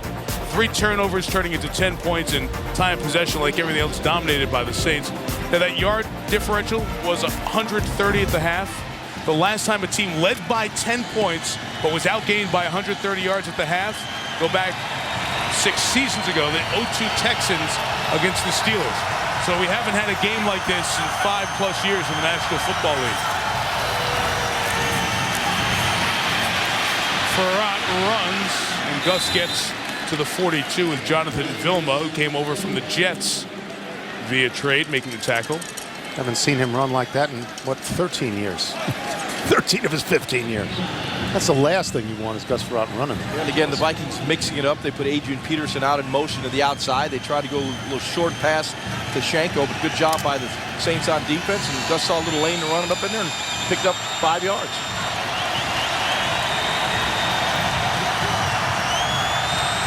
Second tour of duty with the Vikings.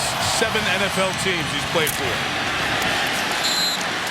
Roman Harper is there awaiting Berrien, and virtually no gain for that one. You know, guys, and I even forgot about this until you started getting ready for the game. Gus Farrat was in Miami in 05, which I remember, but he started 15 games. That was Nick Saban's first year, and they were 3-6 and kind of out of mind. And then they won their last 6, finished 9-6. But Saban wanted more of a long-term guy and settled on Dante Culpepper, and Farrat moved on down the road. A couple of years in St. Louis backing up.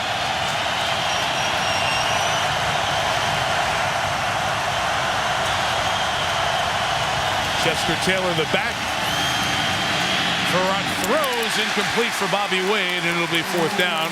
So good job by the Saints defense. On the saga of Gus Farrat, we asked him the other day if you remember the last time that you played in a Monday Night Football game, and he said, I don't even remember where we lived last year, because he's been so many places. He also said that he and his wife try to remember all the old phone numbers that he got. Reggie Bush going to return a punt, huh? He's taken one back for a touchdown already this year, 55 yards against the Redskins. Chris Kluwe had a great kicking game last week trying to pin Bush, but he'll get it at the 10. Well covered by the Vikings, and Bush will lose 5 yards. Good win by Minnesota's special teams and Robert Ferguson, who led the charge downfield. Long field for Breeze after Bush couldn't light the spark in the dome. Beautiful shot of the New Orleans Superdome. How much has changed here in 3 years. Home of the Saints. Reggie Bush with the carry, only able to get a couple of yards. Let's check in with Susie Colbert. Suze? Well, Mike, Sean Payton was surprisingly calm when I caught up to him at halftime. I asked him how I could express how he feels about the officiating in this game, which he said, I've already been fined once this year, so I'll let you guys provide the vision. Well, here is our vision. There was a missed face mask call. The result was a fumble. It didn't lead to a score, but it sure contributed to the Saints being out of sync, and Sean Payton certainly wouldn't let it die for quite a long time. You're right, Suzanne. It was 17-10 Minnesota at that point. Bush with a great move to get away from one man, but there's the difference. There are 7 other guys who can do it in the league. Terrell Johnson, the rookie, made that tackle. We'll have 3rd down coming up. I think Susie brings up a really good point there. It happened at 17-10. You get adversity within a game. Nothing happened off that drive, and you go through the rest of the quarter, and then they score, and it's 20-10 Minnesota at the end of the half. Clearly a big turnover. Could have gotten them right back in the ball game, tied it up. And I know it took the ball away from New Orleans when they're trying to drive. You understand that, but you know things go against you in the league, and you got to play through them. Time for Breeze, and after 2 runs, they throw, and Lance Moore catches it just shy of the 20, but the 11-yard gain's a 1st down. Mike, and you said the key word, time. Breeze had time in the pocket to let that develop down the field. The Vikings have picked up their blitz pressure. They're getting after Breeze a little bit. They got him a little bit frenetic in the pocket. There he had time, surveyed the field, and finds an open receiver. Reggie Bush helped give him time. Yes, great job picking up the blitz.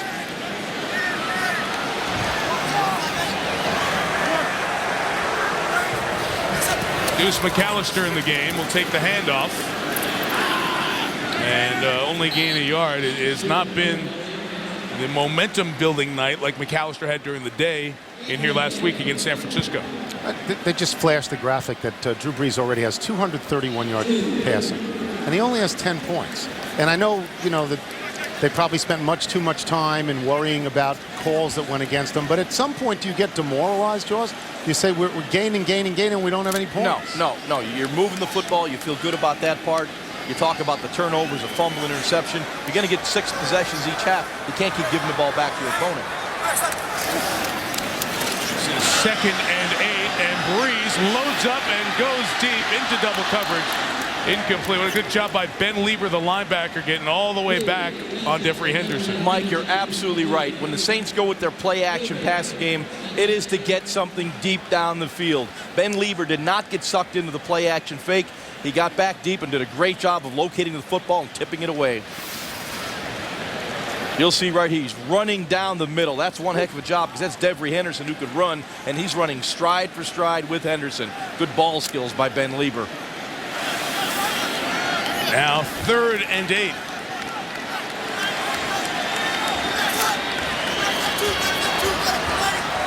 Like pressure once again coming from the Vikings, and it is. Brought a safety and a linebacker, and Breeze was forced to get rid of it quickly, and it was incomplete. And because the safety and linebacker came on the same side as Jared Allen, Allen was free.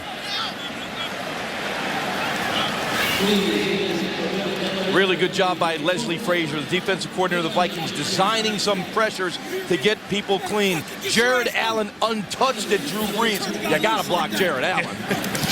First punt of the night for Weatherford. Charles Gordon with the fair catch at the 36-yard line. So penalty flag comes down late. As perhaps when one of the Vikings took an extra shot after the whistle, we saw Saint go down.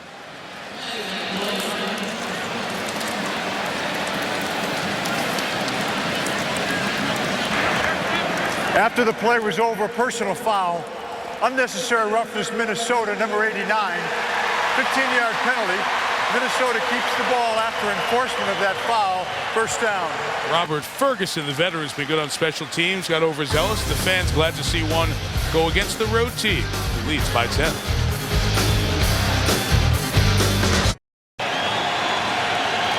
Each team one possession, one first down and a punt. Thus far in the third quarter, Vikings trying to get to 2 and 3, and within a game of the leading Bears in the NFC North. Gus Frerotte swinging it. Chester Taylor in stride. Got right to the first down mark. Might be a hair shy over near the 32-yard line. Well, you might remember opening night of the Monday night season in Green Bay, Tavares Jackson, seen there third year at Alabama State, was the starter for Minnesota and replaced after 2 games. Brad Childress had built his whole coaching philosophy around Tavares Jackson, saying that he hoped he'd be the one to lead them. They go 0-2. They lose Green Bay. They lose Indianapolis. He makes a change that I think is a volcanic change in the locker room. And everybody looking at Minnesota going to Gus Frerotte. Big move. 2nd and 1, play action with Peterson. Try to take a little bit of a shot downfield. Bobby Wade will get it. First down at the 40. To continue with that, Jaws, I know you thought it was a bold move and a necessary move, and because I always look at glasses as half empty, I thought it was a desperation move with all the money the Vikings had spent to acquire talent, to put them in a position to win their division this year, to go at 0-2 and dump your quarterback for Gus Frerotte. Well, yeah, and that's why I didn't think it was such a bold move. You just said it, because they acquired a lot of talent. The team was ascending in their eyes. The quarterback, Tavares Jackson, was not ascending at the same rate. They thought Gus Frerotte could come in and kind of ignite this team, and to a certain degree, he has. The playbook has opened up. From the 40, Peterson dances in the hole and gets about 3 yards. He went through those first 2 games. In that Indianapolis game that you guys pointed out, there was a drop. There were missed players open in the end zone, 2-point conversion, and the last play of the game against Green Bay. And Brad Childress at 0-2 brought Tavares Jackson in the office, and he said, I looked him in the eye, and he said, I'm playing not to lose. And you can't hear that as a coach when you've got Pro Bowl talent on your team, and they have a lot of Pro Bowl players here. Ergo the change.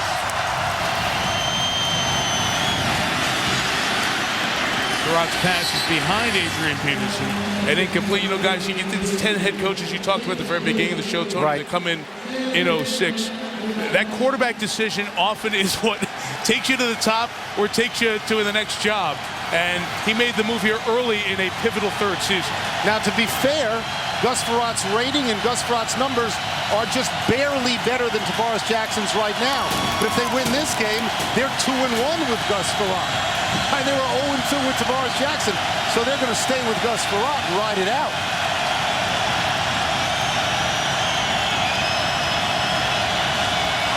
Against 5 DBs, 4 eligible receivers.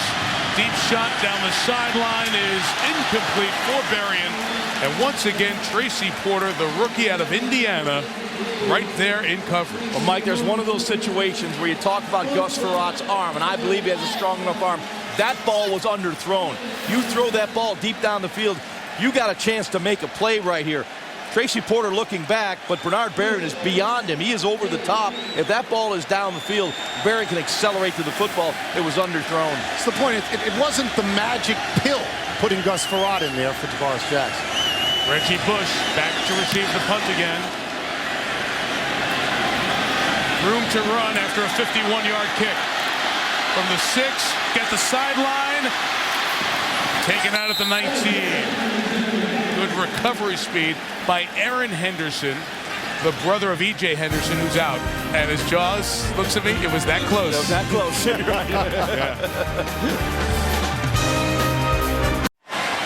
Saints take over at their own 19. Their right tackle, John Stinchcomb, is out. Zach Strief replacing him. Pressure from the other side forces Breeze to get rid of it quickly, and it's incomplete. David Herron, the rookie middle linebacker, with the stop. So here are the Saints guys, down 10 at home. walked down the field in that first drive. And Tony, you said Sean Payton, Drew Brees, they feel like, hey, if we're down 21, that's okay. You're playing right into our hands. Well now their hands are open. Now they are. That's right. Saints are having a problem in their offensive line picking up the blitz, the stunts, the scrapes inside. There's been someone free at Drew Brees for almost the whole second quarter now into this third quarter. 2nd and 10. And Brees' pass is complete to Billy Miller, the tight end. We should point out that it'll be 3rd and 3. Jared Allen dropped back that time in coverage. Just to remind folks who are just joining us, no Marcus Colston, no David Patton, no Jeremy Shockey for these guys. So guys like Miller here must step up. Yeah, and Billy Miller should win this matchup. He's got a defensive end, Jared Allen, taking him in coverage, and of course he does beat him for about an 8-yard gain, bringing up his 3rd and 2. There's Shockey on the sideline. A shot before that. David Patton after that, Marcus Colston. 3rd and 2.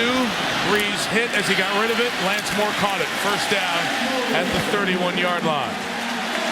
You know, what makes Drew Brees so unique is the accuracy. Coming into this game, 72% complete. And he told me he throws to the receiver's eyes. And I love this. You'll see the accuracy. Here, Reggie Bush out in the flat. Devery Henderson with the touchdown. Look at this right here, throwing to the eyes. You know, most quarterbacks, they want to put the ball in the belt buckle or low so the receiver can make the catch. Or Drew Brees believes he likes the receiver to see the ball clearly in their hands. No obstruction with their face mask when they throw it to the eyes.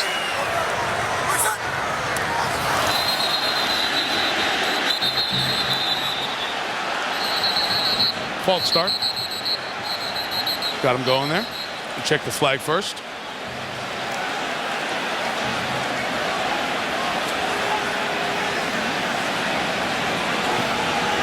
Defense or the offense make a move?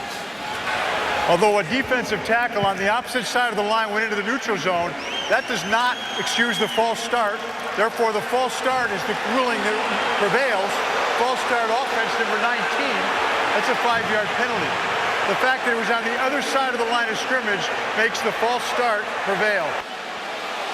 That's a lot of words. It's an attorney, but these folks are demanding full explanations.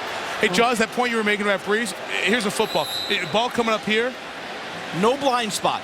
What about going down? You know, the ball is up here. Sometimes your face mask goes up. You can't see the ball. And it really made sense because a lot of quarterbacks get the ball to here, throw it the belt buckle. At the eyes, you see the ball all the way. Made perfect sense after he said it. And you were pointing out when the head comes down with the helmet and the headgear, you may lose a little bit of that vision window as well. It's like looking through binoculars when you're wearing that helmet. Reggie loses a couple of yards as Charles Gordon was in the backfield. And there's been a lot of Minnesota purple in the Saints backfield here as this 2nd and 3rd quarter has gone on. What Jared Allen told us the other day is if we could just get a lead, you know, we can have the defense that we want. It's playing from behind. It's hurt us all year. If we get a lead, and they got a lead, he feels that the Saints can't hold the defensive rush out. And it's been more severe on and I agree, Tony. They beat up their pressure. Here it comes again with the blitz. 2nd and 17, but open downfield is Henderson for the first down at the 46-yard line. So 2nd and 17, a gain of 20. But Sean Payton makes a real nice adjustment. He goes to 7-man protection, 3 receiver routes. So he's going to give Drew Brees time to work the ball down the field.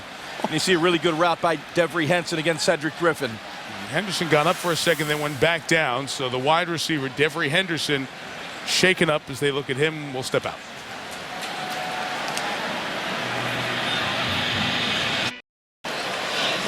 The top 2 running backs taken in the draft of 07 Peterson, 06 Bush. Is that them? No, that is not them. Oh, okay. Not Just them. want to make sure. They are fast, not that fast. On the field here tonight. Peterson been held in check. Bush has had the ball in his hands 15 times. Misses number 16 with an incomplete pass. That was a forward pass. Incomplete. We talk about Peterson and Bush. These guys have had their paths crossed during their star college days. The 04 Heisman Trophy presentation. Matt Leinart was the winner. They were finalists, but Bush won it in 05. And then on the field, just a month after that Heisman celebration, the national championship game, Bush's USC team won, then he left. And then Peterson leaving in the first round the following year. Adrian, the offensive rookie of the year in 2007. Bush made it to the Pro Bowl with his efforts in 06. And you see their numbers here tonight. Reggie as a runner. Trying to get to the outside, but Cedric Griffin meets him right away and takes him out of bounds. Gains only about 3 yards. You saw that neither of them is having a particularly good night tonight from the statistics. The thing about Reggie Bush is, and I guess it's confounding to fans like me when you watch him, is that the incredible speed he had in college.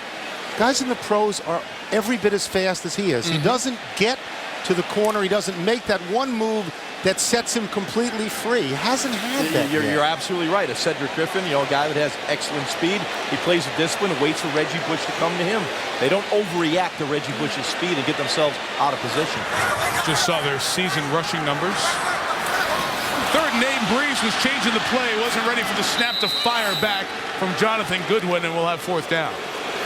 Play clock was running down there, and the Saints offense, that's been the story to me, guys, with all the miscues. They were marching down the field. They were crisp and hitting, and Minnesota's winning that side of the ball now. They were going to go 14-0 after about 10 seconds in the game, Mike, right? They went right down the field the first time, right down the field the second time, settled for the field goal. The blocked field goal and that touchdown changed the whole pace of the game. Sure did. 15-yard loss. The punt by Weatherford. 45 yards, and fair caught by Charles Gordon at the 22. Frustrating night for the Saints. Down 10 at home.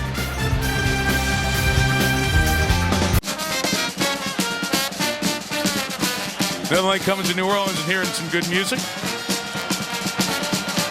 It's waiting outside every street corner. Very cool. 3:25 to go. Minnesota with the ball, leading by 10.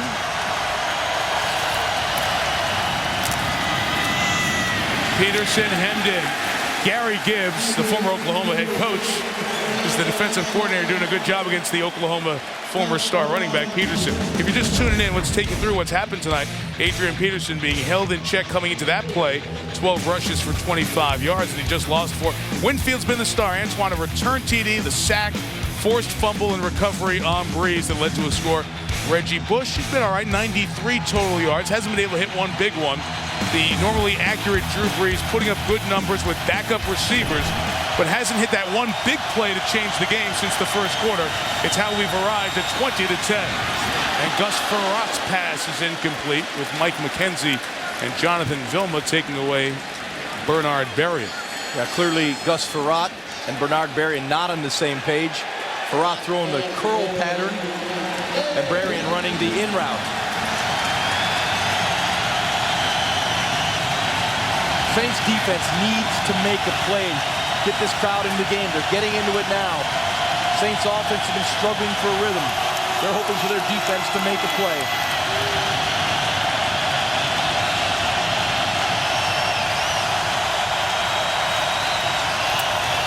Pressure coming off the corner.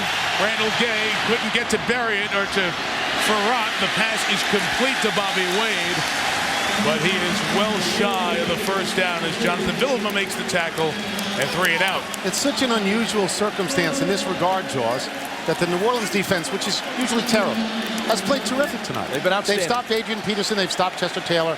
Frerotte hasn't hurt them at all. Their offense, which is normally the most consistent thing they've got, it hasn't been there since the first drive of the game. When, as Mike said, they walked down the field.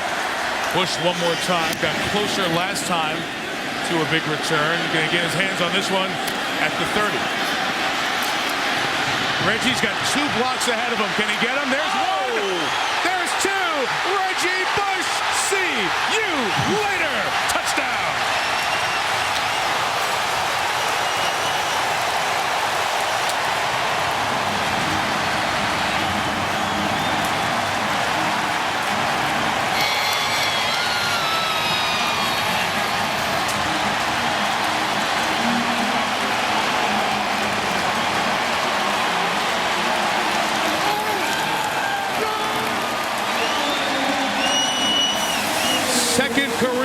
Third career punt return for touchdown, second in the first 5 games this year by Reggie Bush. He sets a Saints record in the punt return, and in one play he can still change a game. 3-point game. That's why you're so happy when Reggie Bush falls to you and somebody else takes Mario Williams. That's why you're so happy. That's what he did at USC. This is exactly why the Saints wanted him, because he can change a game from various points on the field as a runner, as a receiver, as a returner. Fabulous play, and that's what you wait for. Block right there, number 56, Jolan Dunbar, a depleter. That set the lane up for Reggie Bush. What a great block. You'll see it right there on Henderson. Look at Jolan Dunbar. And Reggie Bush knows he's got the corner. Now he's seeing the end zone. We talked about as he set it up, he needed the 2 blocks. Aaron Stecker got the second one. But how about that reaction from Dunbar? He absolutely knew Bush was gone after his block, and he was enjoying it. Oh, no, he had the angle, clean block. It was a decleater, as I said. No forward flip in the end zone, yes? None. Oh, well, he did that in the NFC Championship game in Chicago in 06, penalized for it. You know, Reggie has kind of cut out the high-profile stuff. And you may say, well, he is dating a person who was on Dancing with the Stars, Kim Kardashian. Yes. They have a reality show. Reggie has stayed in the background of all of that. And he told me before the game, I did no extra endorsements this year, stayed in New Orleans, put all my work into football. This was kind of a pressure year for me, and I wanted to maximize what I put into it and cut all the side stuff out. And able to cash in with a touchdown there. 3-point game. The return for Maurice Hicks. Out to the 27-yard line. Reggie Bush talks about assessing his career to this point. If you would have asked me coming into the NFL, you know, before I started my rookie year, you know, where I think I would be, I would expect to be, you know, probably the top running back, you know, at least up in, you know, the top 3 or 4. And not to say that, you know, there's still a lot of games left. But, you know, at this point, I would have, you know, figured out my stats would have been a lot higher. Touchdowns would have been a lot higher. And, you know, we would have at least been in the Super Bowl once. Well, he does have 20 career touchdowns now. Farrat has to get it back. What a throw, but out of bounds and incomplete on the sideline. It'll be 2nd and 10. We just follow up on Reggie Bush. He entered this league as a star, and he is a star, you know, in waiting right now. He's got all the endorsements in the world, and those are the kinds of plays where his portfolio catches up to his starter. And then you have this complete bursting onto the scene of a guy who's not just a great college player, but a great pro player, and everybody waits for that. And his assessment of how tough it has been is very mature and spot on honest, which you don't hear from that many people.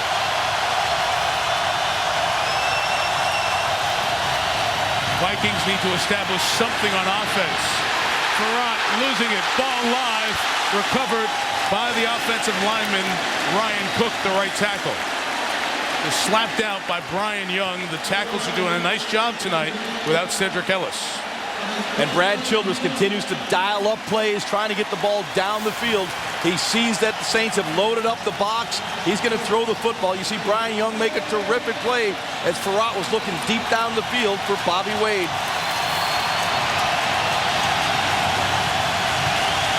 Very accurate call. Was a fumble, 3rd and 8. Saints bringing more heat. Flag down, sacked by Young. This is where the home crowd really affects your cadence right now.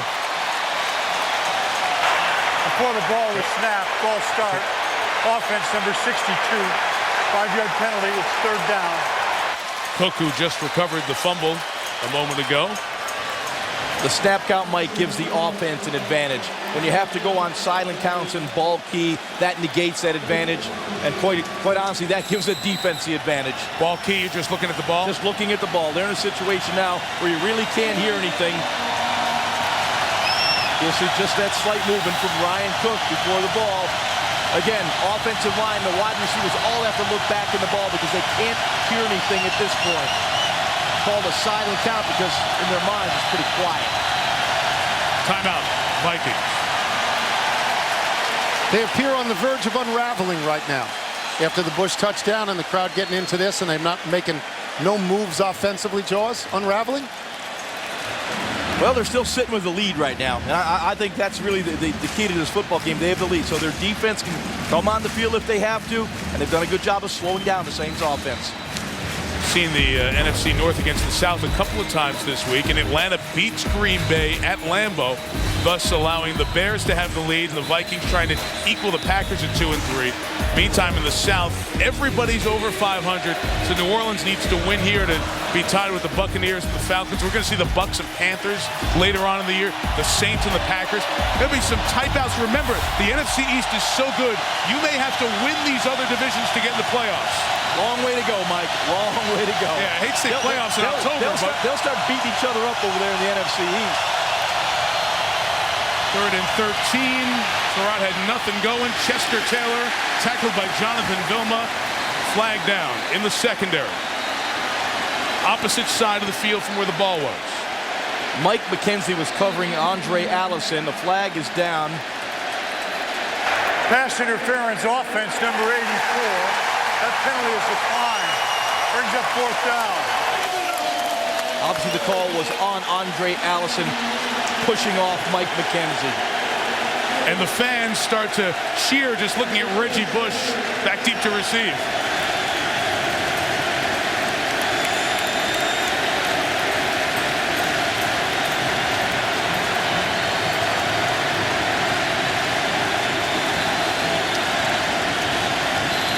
It's only been 31 years since many thousands chant Reggie, Reggie in October. Good reference. He's going to get another chance. Yeah. 49-yard kick, more room. This time brings it up the near side, stays in bounds, and Bush is past the kicker, makes a move near midfield, stumbles, he can still get up and run, but now he's down at midfield. He was too fast for himself. That brings the 3rd quarter to an end, and the electricity of Reggie Bush flips the momentum. Saints have the ball at midfield, down 3.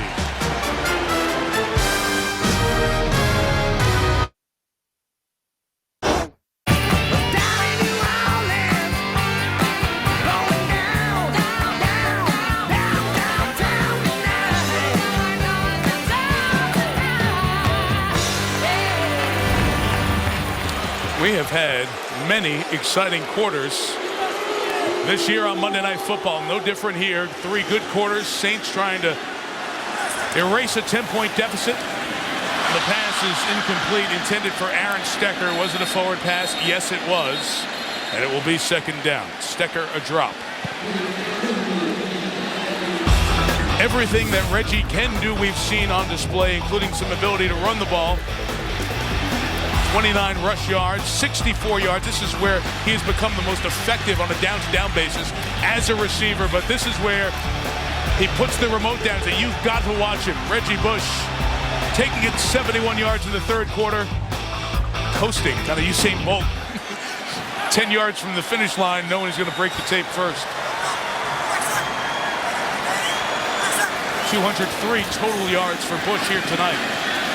Breeze complete to Devery Henderson. Another big game with Henderson. 1st down at the 34, gain of 15. You made that nice reference to Reggie Jackson with people cheering Reggie in October. I thought you were going to tell me that his full name is Reginald Martinez Bush at some point. No. You know, he's been great. He has turned the game. He's turned the game. That last play, one of the few times Antoine Winfield has been beaten, not only tonight, but all season long. You know, he's been targeted 18 times, only 6 completions against him. An outstanding corner. We've seen him in the run game. He's a very good pass defender. Terrence Copper has checked in the game as a receiver. A good job of Chad Greenway, the 1st-round pick in that same draft as Bush, 06, tripping Reggie up in the backfield. Something you were, I think, getting at the previous Saints possession about Drew Brees and the game being on his shoulders now because they were down by so many points, and the sense of urgency. Well, now that they're close enough, now Brees can put them ahead. And this is, of course, you know, you get Reggie Bush for that explosion, and you go out and you get Drew Brees for the solid, calm leadership that gets you down the field and gets you a touchdown pass because you're accurate all the time. 2nd and 11, and Jared Allen, who led the league in pass deflections for defensive linemen last year, gets up and knocks that one down. Incomplete. You know, he does a terrific job. We talk about reading the drop of the quarterback by corners and safeties. You know, Jared Allen's a terrific job of realizing it's going to be a short set by the offensive lineman. He understands when an offensive lineman, Jamal Brown, takes a short step, it's probably going to be a quick pass. Great instincts and anticipation. Great point, Jaws. A way to kind of counteract those quick three-step drops. Just get rid of it. And a good D lineman will read the set of the offensive lineman and react to it. He's led the league the last 2 years in defensive linemen knocking down passes. 3rd and 11. Just a second late for Henderson, who had a heavy collision with Ben Lieber, who was on time, and it will be 4th down. Now from here, a field goal would be 53 yards. Remember, Gramatica had the low one that was blocked earlier. He's out there. Gramatica's on the field. He's going to have to hit another low line drive. This is probably a little bit out of his range. I know he has the leg to get it home, but it's got to be a lower kick. Season-long 49, career-long 55. Play clock running down. Gramatica groin injury has affected the power in his leg to tie the game. Did he get it there? It's on line. Got it. Certain amount of redemption for Gramatica after getting the other one blocked. They're back in the game. They're tied.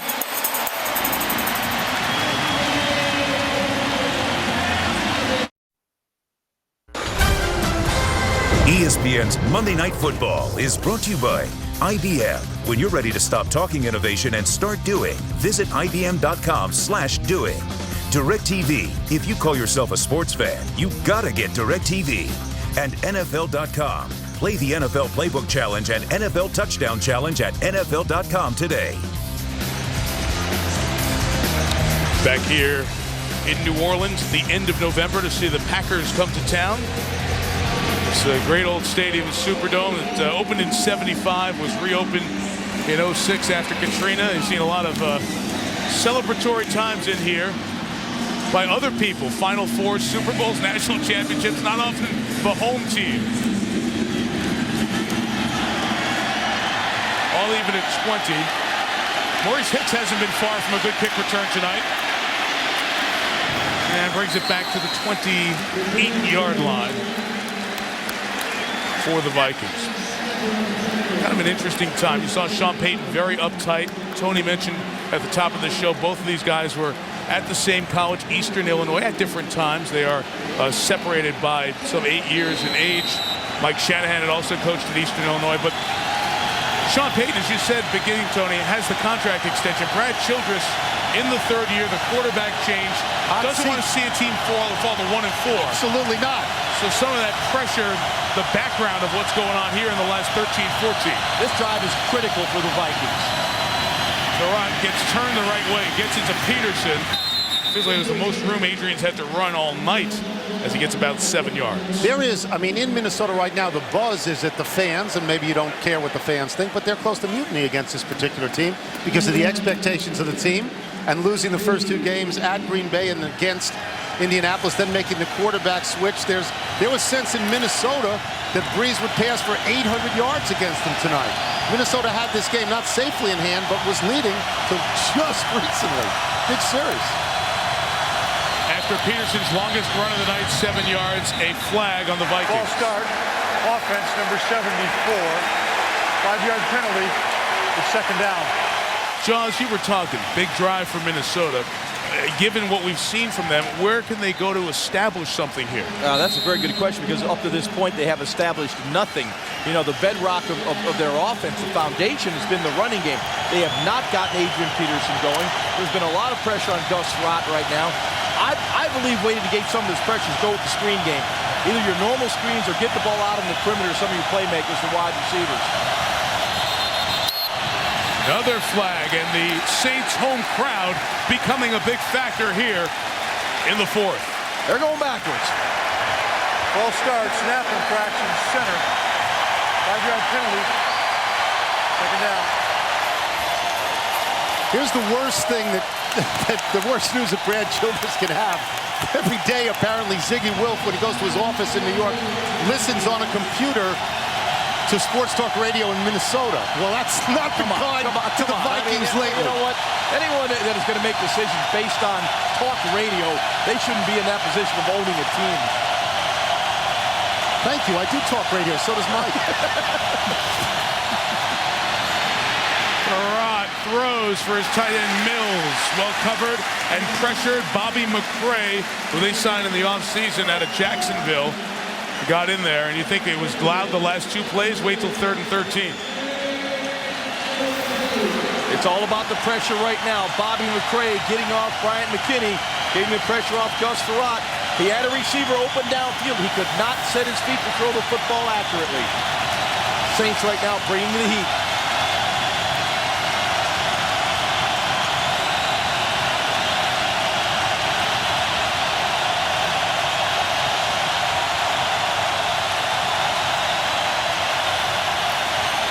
Pressure picked up. Farad's pass is off the hands of Berrien. Couldn't get to it or haul it in. 3 and out. Bush back for another punt. $16 million guaranteed to Bernard Berrien. George, should he have caught that ball? Yes, he should have caught that ball. There are critical times, like I said. This is going to be a big drive. Your playmakers got to make plays. A double move, runs the in route. You see the ball right on the hands. Critical time in the game, critical possession. You've got to make that catch. By the way, don't kick to Reggie Bush right now. They did, Mike. And it was a line drive. 40-yarder. Reggie cuts it up the middle. Explodes. And Bush has the power all the way. Reggie Bush, he's done it again. Touchdown. Wow.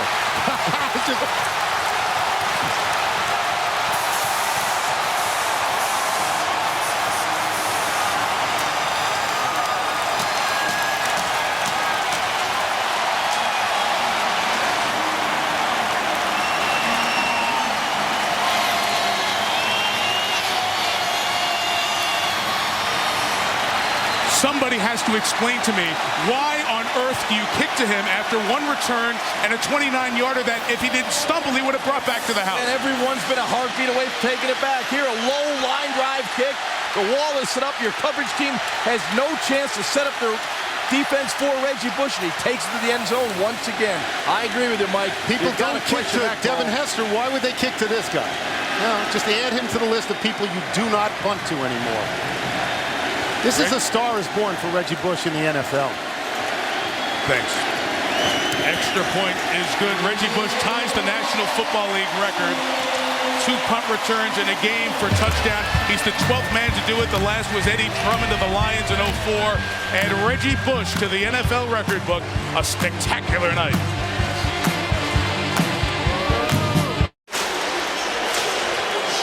Just some heart-stopping stuff out of Reggie Bush tonight. 71-yard punt return for touchdown in the 3rd.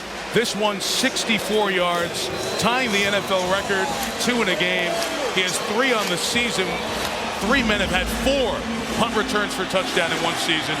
The Saints have rallied back from down 10 to up 7, and now Chester Taylor goes back for Minnesota to bring a kickoff. He gets out to the 25-yard line. Those of you who have watched the Red Sox win their series, just tuning in, Reggie Bush has turned on the speed. Watch the miles per hour as Reggie accelerates in the 3rd quarter. Got 2 great blocks. He's hitting 22 on the gun. 22 miles an hour. For a touchdown. Here's the one just a moment ago to give New Orleans the lead. And what a great move right there. He moved his right, just 1 stick foot in the ground. Let's see what he's getting to as he crosses the goal line. 16.1 miles per hour. By that time, he was slowing down. Just got close to 22 at top speed with the equipment on and could not be caught. Now, the Minnesota offense, which has been nothing in this quarter. There's the screen Ron's been looking for to Peterson. Can you tell he's inspired watching Reggie put on a show? No doubt about it. He put his head down, gain a 9. Kevin Casevaharn, who was fined last week for illegal hit, made the tackle. You know, last 3 drives, Jaws. Yep. 3 and out, 3 and out, 3 and out. Total of 0 yards. And they had 2 illegal procedures. false starts, and a drop ball the last drive. Eventually, they've got to begin to make a play. They've got to make a play. This is where you find out about your football team in situations like this. Look at all the Saints on the line to stop Peterson. We'll see where the mark is in relation to the first down marker. Looks like he had to get to touch the 35, and it'll be just shy, third down. I know you're very critical of Sports Talk Radio, aiming at Mike and aiming at me. But I'll tell you what, it'll be filled with tomorrow. But your owner shouldn't be making decisions based on listening to Sports Talk Radio. But it'll be filled with tomorrow questions as to what Mike said. Why would you kick to Reggie Bush a third time? That's a legitimate question. And I ask it as well.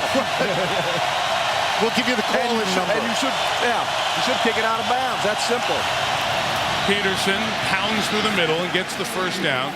It's been a quiet night for Adrian. And they've given it to him 16 times. His longest run of the night has been 7 yards. Officially 16 carries, 31 yards. It has been not a ground game here either way.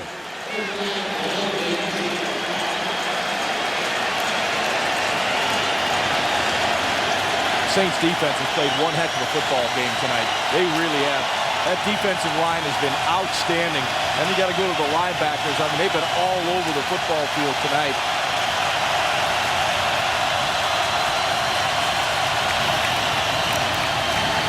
Farrat looking for space, throwing the deep ball for Berrien, who came back to get it at the 27-yard line.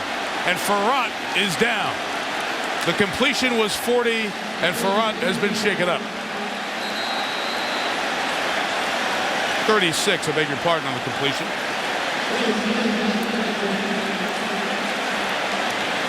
He was hit by Will Smith off the defensive end. And we'll check on Farrat. We'll step out. Be right back.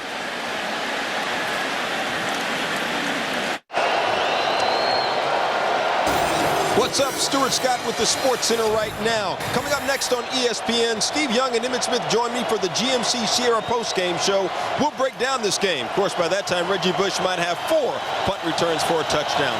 Plus, the Red Sox are moving on. It's all going down after the game. Mike? Okay, Stu, thank you. So Gus Farrat came off under his own power after the Will Smith hit.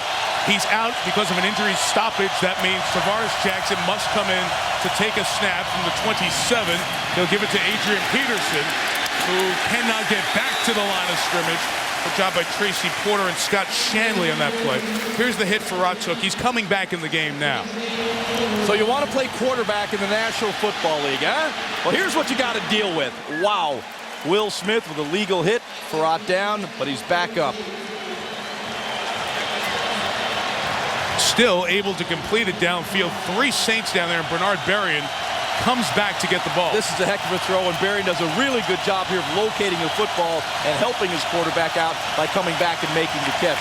But Farrat showed great courage, hanging in the pocket, as I like to say, looking down the gun barrel, delivering the football down the field. Okay, from the 30, back to throw it, and the pass is caught at the 25-yard line by Bobby Wade. Roman Harper with the tackle. First time in the history of the National Football League we've had a game with a blocked field goal return for a touchdown pass by a non-quarterback, 2 punt return touchdowns, and 2 50-plus yard field goals. So yeah, the Red Sox game may have been fun, but you missed real history here. Never happened. History of the league going back to 1920. Who keeps stats like that?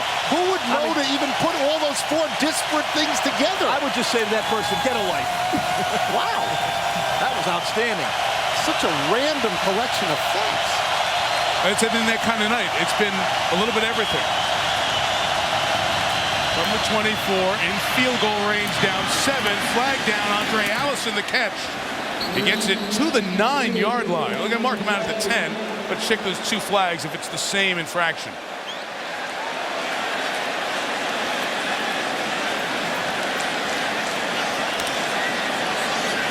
Pass interference, offense, number 84. 10-yard penalty from the previous spot, repeat third down. As the second offensive pass interference called on Minnesota tonight. Let's take a look at it. It's Andre Allison, number 84, coming in. Well, he did kind of push off on the play. Randall Gay was inside, and Allison, slight push off, but nonetheless, a push off.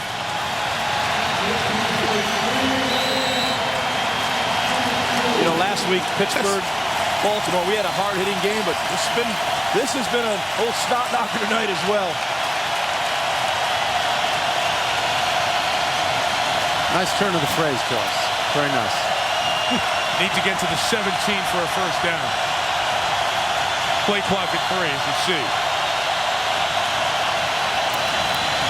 A lot of white shirts coming, trying to hit the home run for Allison, and Berrien holds on for the touchdown, even when his own player knocked him off his feet. Unbelievable. Very strange play design, but it worked. You have two wide receivers going to the post. Gus Frerotte under incredible pressure as the Vikings bring the blitz. He hangs in the pocket. He knows he's going to get hit once again from Bullock and lays it down the field. You see two receivers running to the post. Berrien makes the catch as Andre Allison backs off at the last second. Strange design, but successful. Ed Berrien able to keep control of the ball as he rolls over to after taking the hit from his own guy. Longwell, key extra point is good. And on the night of the bazaar, there's more. Game tied at 27. We ripped Berrien for not being worth the guaranteed money. He made two big catches on that drive. Now he is worth the money. Yeah, what's Talk Radio talking about now? Berrien. Okay.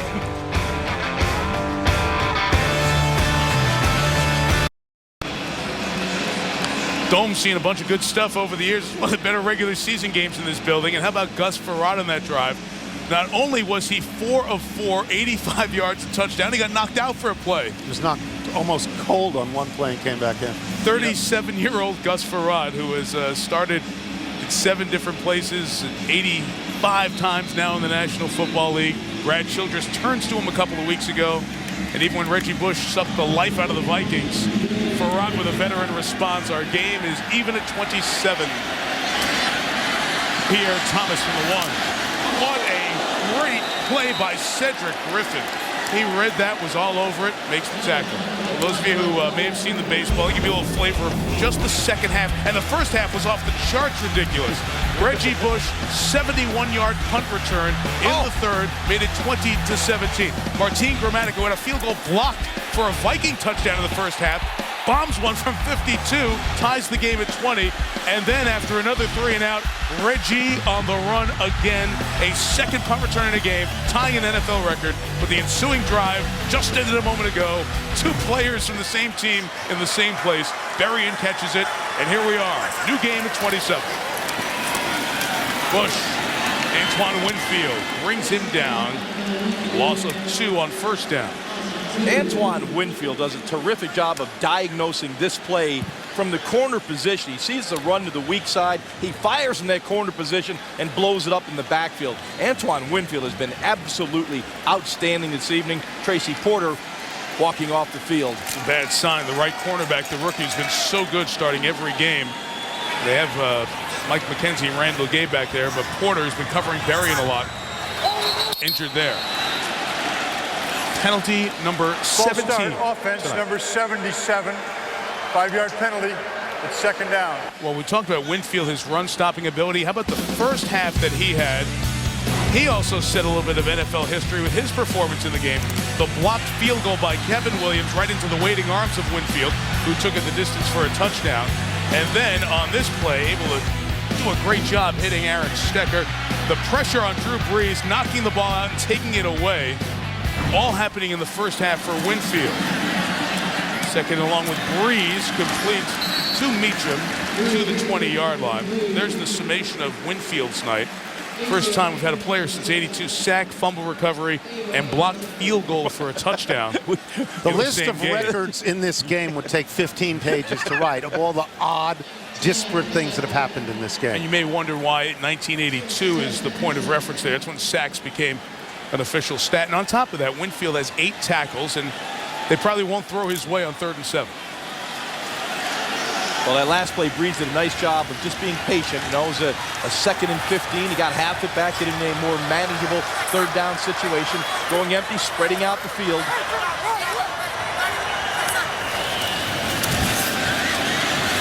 Looking deep, finding the tight end, Billy Miller.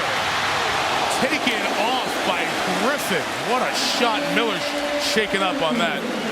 The hit was 41. The play was 41, but the concern is the hit as Miller stays down as Cedric Griffin took him out. Scary.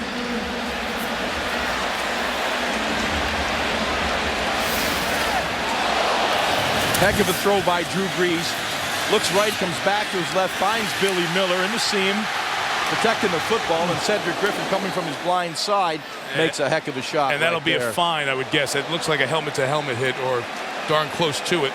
And the league has been very close about calling those and finding players. Just in the last couple of minutes, seeing the hit on Farad, seeing the hit on Miller, there are thousands, millions of moms out there just saying to their kids, you're not playing football. Not even letting you in a uniform. Yeah, not Mike, with this. Mike, I thought on that play, the helmet kind of hit the shoulder pad. Let's see if we can see it here. Maybe a little better angle right here. What's he leading with, Ron? Oh, no. See, he gets him up by the neck area, and he's leading with the head. But at the speed of which this game is played, it's difficult. I'm all for keeping the guys healthy and all that, but as a guy's running down the field, it's difficult. How are you going to make the tackle? And the good news is Miller's sitting up. That is the good news. After taking that shot. That's always good to see.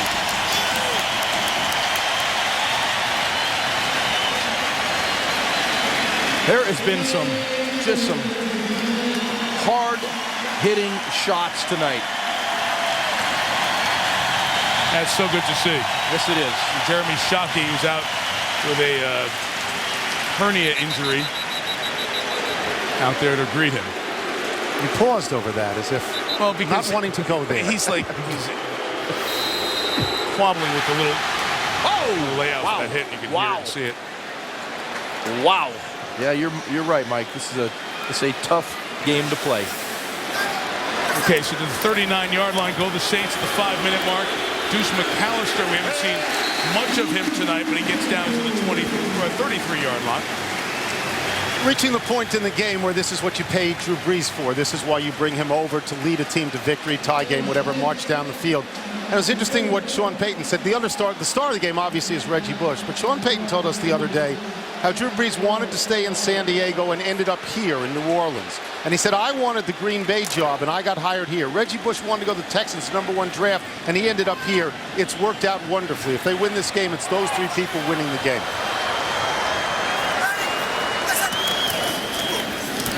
Here is Bush. Shy of the first down, got to the 30-yard line. We'll have 3rd and 1 coming up, and this play will happen inside of 4 minutes. That clock is going downhill quickly. They are in field goal range here. The crowd yelling for Deuce, and Deuce comes in the game on this critical 3rd and 1 for the Saints. Along with Billy Miller, who took that shot 2 plays ago. That's amazing, Mike. He's back in the game that quickly. If you weren't with us earlier, the Saints have struggled on 3rd and 1 and 4th and 1 this year, so much so that they have thrown the ball a couple of times in this down and distance setting. Run with McAllister, who pushes the pile forward right to the line, and the mark looks like it might give him a first down. Well, Deuce McAllister at 232 pounds pushed the pile. The Saints offensive line created just a little bit of a seam where he could push that pile close to the first down. It looks like he has it. Had one of those runs in the game against San Francisco last week. It was like a mosh pit with the players just going forward, and that really got the fans excited. Why Deuce is so important to the Saints, he gives them the balance on offense. With Reggie Bush, really not an inside runner, more of a perimeter runner. They get the first down on Deuce's great second effort, but Deuce forces your defense to play honest. You know, last week they were on the field together 8 times, Reggie Bush and Deuce McAllister. You really don't know how you're going to play those edge players. You keep them outside for Reggie Bush, or do you focus inside for Deuce McAllister?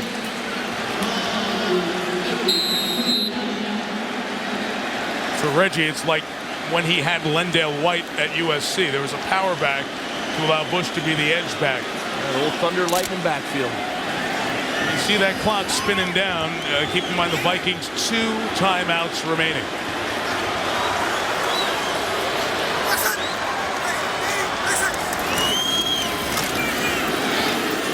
McAllister gains about 1.5 yards. This is such a tough defense to run on. the league in the first 4 games has averaged less than 3 yards a carry against Pat Williams, Kevin Williams, and that bunch up front. And I like what Drew Brees is doing with the cadence. He's working the cadence. He's not allowing that Minnesota defensive front 4 to get off on the football, doing a real good job of making them hold their water before they attack the line of scrimmage. Or try to draw them offside with that hard count. Just 2.5 yards per carry tonight. Saints and Vikings unable to get the run going.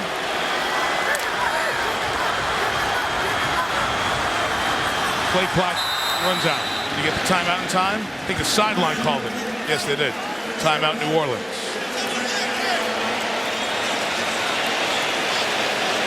.2:13 to go. The ballyhoo headline of this game was going to be Reggie Bush and Adrian Peterson. And I think we're probably agreed that to this point, Adrian Peterson had a more seamless route from college to the NFL. He had a huge rookie year and breaking off giant chunks of yardage, you know, and 269 total yards tonight, though, for Reggie Bush.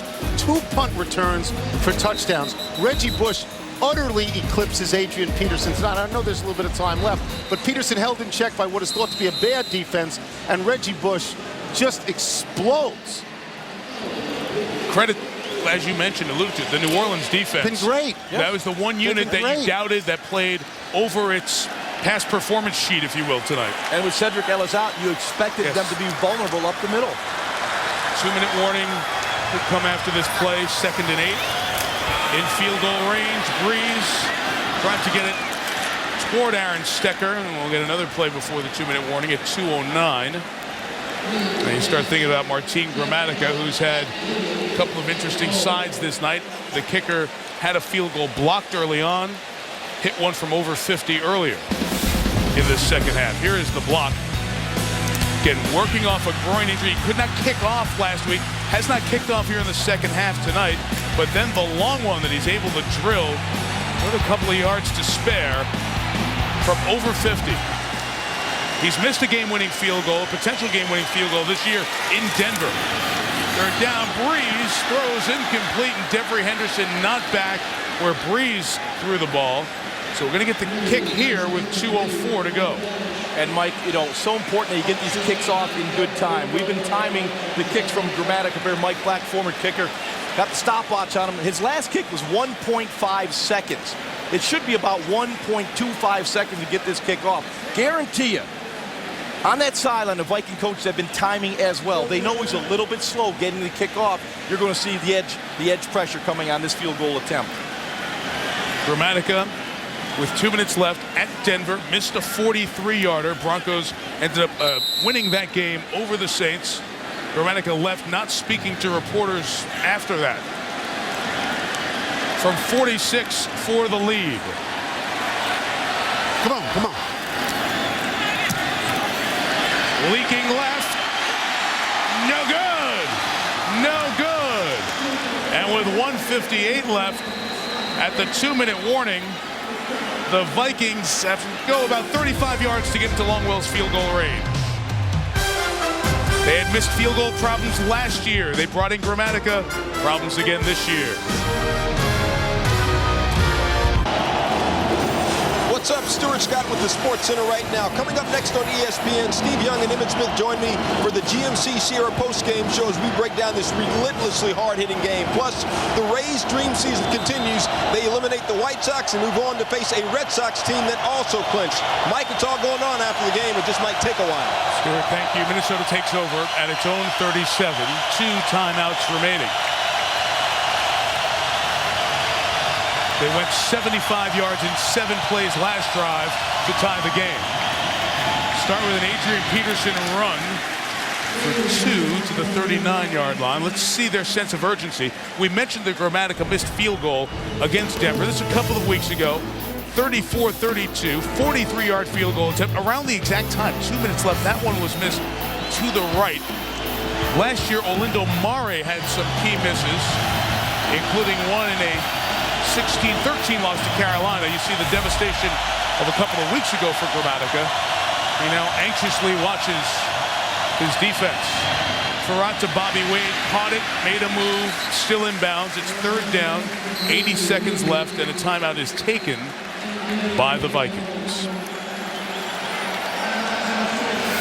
Here is the last miss by Gramatica, Ron.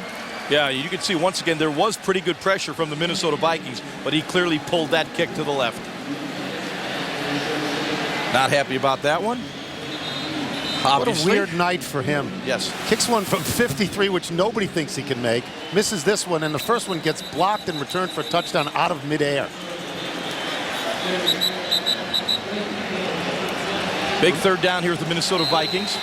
And remember, Ron, a few moments ago we showed Tracy Porter walking off the field with that right wrist injury. He's out for the rest of the game. That's never a good sign when they immediately send the guys out with an injury like that. Longer term, but for the moment, they'll go with Jason David, Mike McKenzie, and Randall Gay with the extra DBs on the field. 3rd and 3. Farrat is looking deep for Berrien. Flag coming. Pass interference on Kevin Casefaharn. And the Vikings will have it in field goal range with 71 seconds left. And there's not a lot of complaining in the house. Everybody could see that call. Well, the ball slightly underthrown as Bernard Berrien slows down to adjust to the ball. Defense, number 43. The ball is placed at the spot of the foul. 1st down. It's a dance move. Kevin Casefaharn needed to locate the football. He's looking at the wide receiver. He needed to locate the football, turn around, and make a play on the football, not on the receiver. Grabbed him. New Orleans has 2 timeouts remaining. Minute 11 left, so you'll see Sean Payton likely use those with a chance to get the ball back. Those last 3 deep passes to Berrien, 2 have clicked, and the pass interference. Peterson spinning, gets it to the 13-yard line. 1 timeout taken. They'll have 1 left. It's going to allow Minnesota to run it down toward Ryan Longwell time. You always think back to that Super Bowl with Denver and Green Bay where Terrell Davis scored, and people will still tell you that the Packers let him score to get a chance to get the ball back. It was the only way that they thought they were going to have a chance, because New Orleans can't use their timeouts and get it back with a bunch of time remaining in this situation. That Gus Farrat coming back into this game after being just wiped out and has been better since returning to the game. And also, you know, the play calling. You know, before the half, we talked about the lack of a sense of urgency. In this drive, hey, they went for the win. They didn't play not to lose. Got to try to win the football game. I love the play calling. 2nd down here is Peterson, that defensive line and linebacker core doing the job. Jonathan Vilma in their timeout with a minute left. So this next play will probably take about 6 seconds to run if it's a running play. And then you have 40 seconds reset on the play clock. It means a field goal attempt would probably happen around 14 seconds left. Minnesota would run it all the way down, then take the timeout with Brad Childress. And what would this mean if Brad Childress' team can come back from the torrent of Reggie Bush and win? It would be an enormous win. They're 1-3. They're on the road. They've had nothing but disappointment this year with all the money they spent on Berrien, on Jared Allen, on Madu Williams, who hasn't even gotten to the field yet. The expectations to win their division. He says it's all a process. Well, this would be a huge part of the process if they won this game. No timeouts. This has to be a run. With Peterson to the 12. Play takes about 5 seconds, and now with the reset of the play clock, it'll be at 15, and likely Minnesota will go over to the referee and take a timeout with 1 second left on the play clock and try Ryan Longwell for the go-ahead field goal. And they set the ball placement directly in the middle of the field. You'd be looking at about a 29-yard field goal. And normally you would say that would be automatic, but in a game of this, what's happened tonight? Nothing is what's happened automatic tonight? Nothing becomes automatic.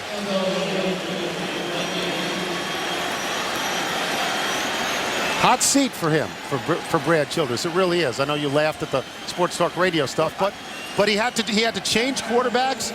The guy that he had drafted, Tavares Jackson, he had to replace him after 2 losses. He went to Gus Farrat, who's 87 years old, and now in this game where they blew the lead with Reggie Bush getting 2 punt returns, to be able to come back and win this game would make him sit easier on that hot seat.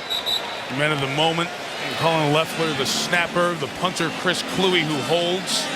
And Longwell, the kicker, who spent many years with Green Bay, now his third year with Minnesota.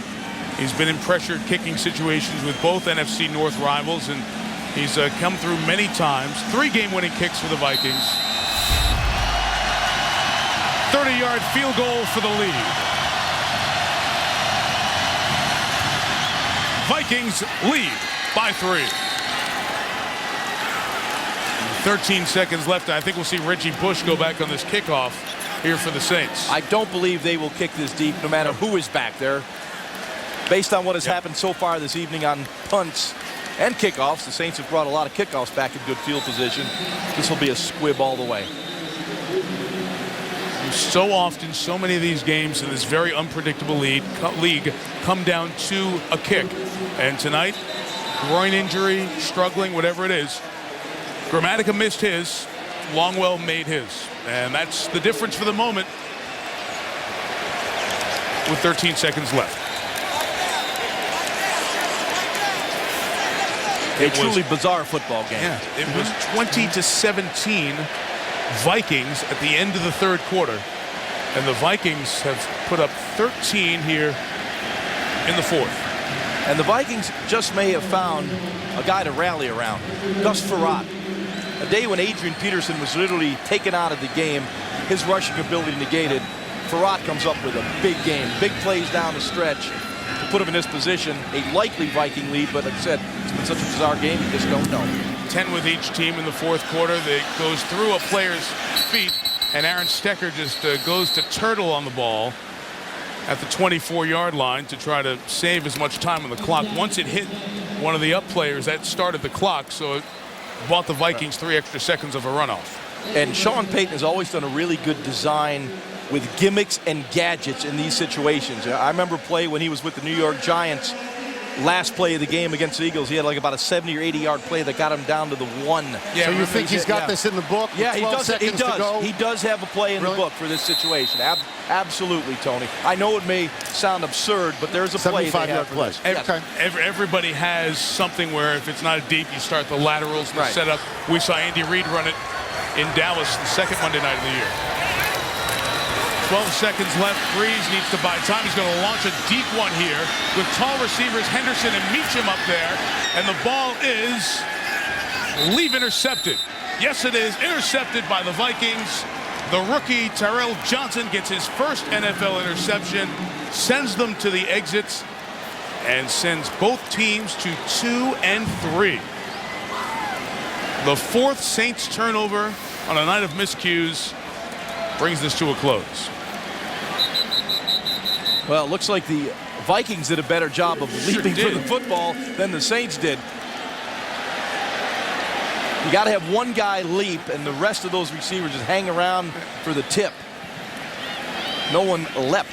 You know, I think they'll review that. They'll review that because you could not see from that angle. Rolling around, you don't know if it hit the ground or not. If the ball hit the ground. Imagine if you're Reggie Bush. What more could you have done to win this game than Reggie Bush did? Let's look at this angle here. It's the most important thing of the moment. Yep, Johnson able to secure it before the point touched the ground, so the game will be over with this official review. And the Saints will look at a lot of places for what happened tonight. They'll look at their pass defense in the fourth quarter. And Ron, you talked about Adrian Peterson shut down. That was the big plan of the defense. 21 yards or 32 yards on 21 carries. They put all the guys in the box for that. So what do? You got to go over their head and try to get them out of the box. And those long passes to Berrien. The ruling in the field stands as called. The pass was intercepted. You're going to look also at the call that you didn't get with the face mask that led to a turnover and all the self-inflicted wounds of the penalties and turnovers. You look a lot of places, but you're going to look at the loss column and see a third one go up. Going to look at Grammatica, too. You're going to look at him because this is the second game in which he could have won the game. Well, put you in the lead anyway. Put you in the lead. Right. You know, that's all I can say. Put you in the lead. That's all you can ask the kicker to do. Make the kick, give you a chance to win. He hasn't been able to do that. The Saints' losses by 5, by 2, and by 3. And they're all losses, and the Minnesota Vikings get a huge road win, 30-27. And the Vikings a game behind the Bears in the NFC North. Huge road win and unexpected and bizarre. All those words would fit at this point. Yes. But wow, what a football game.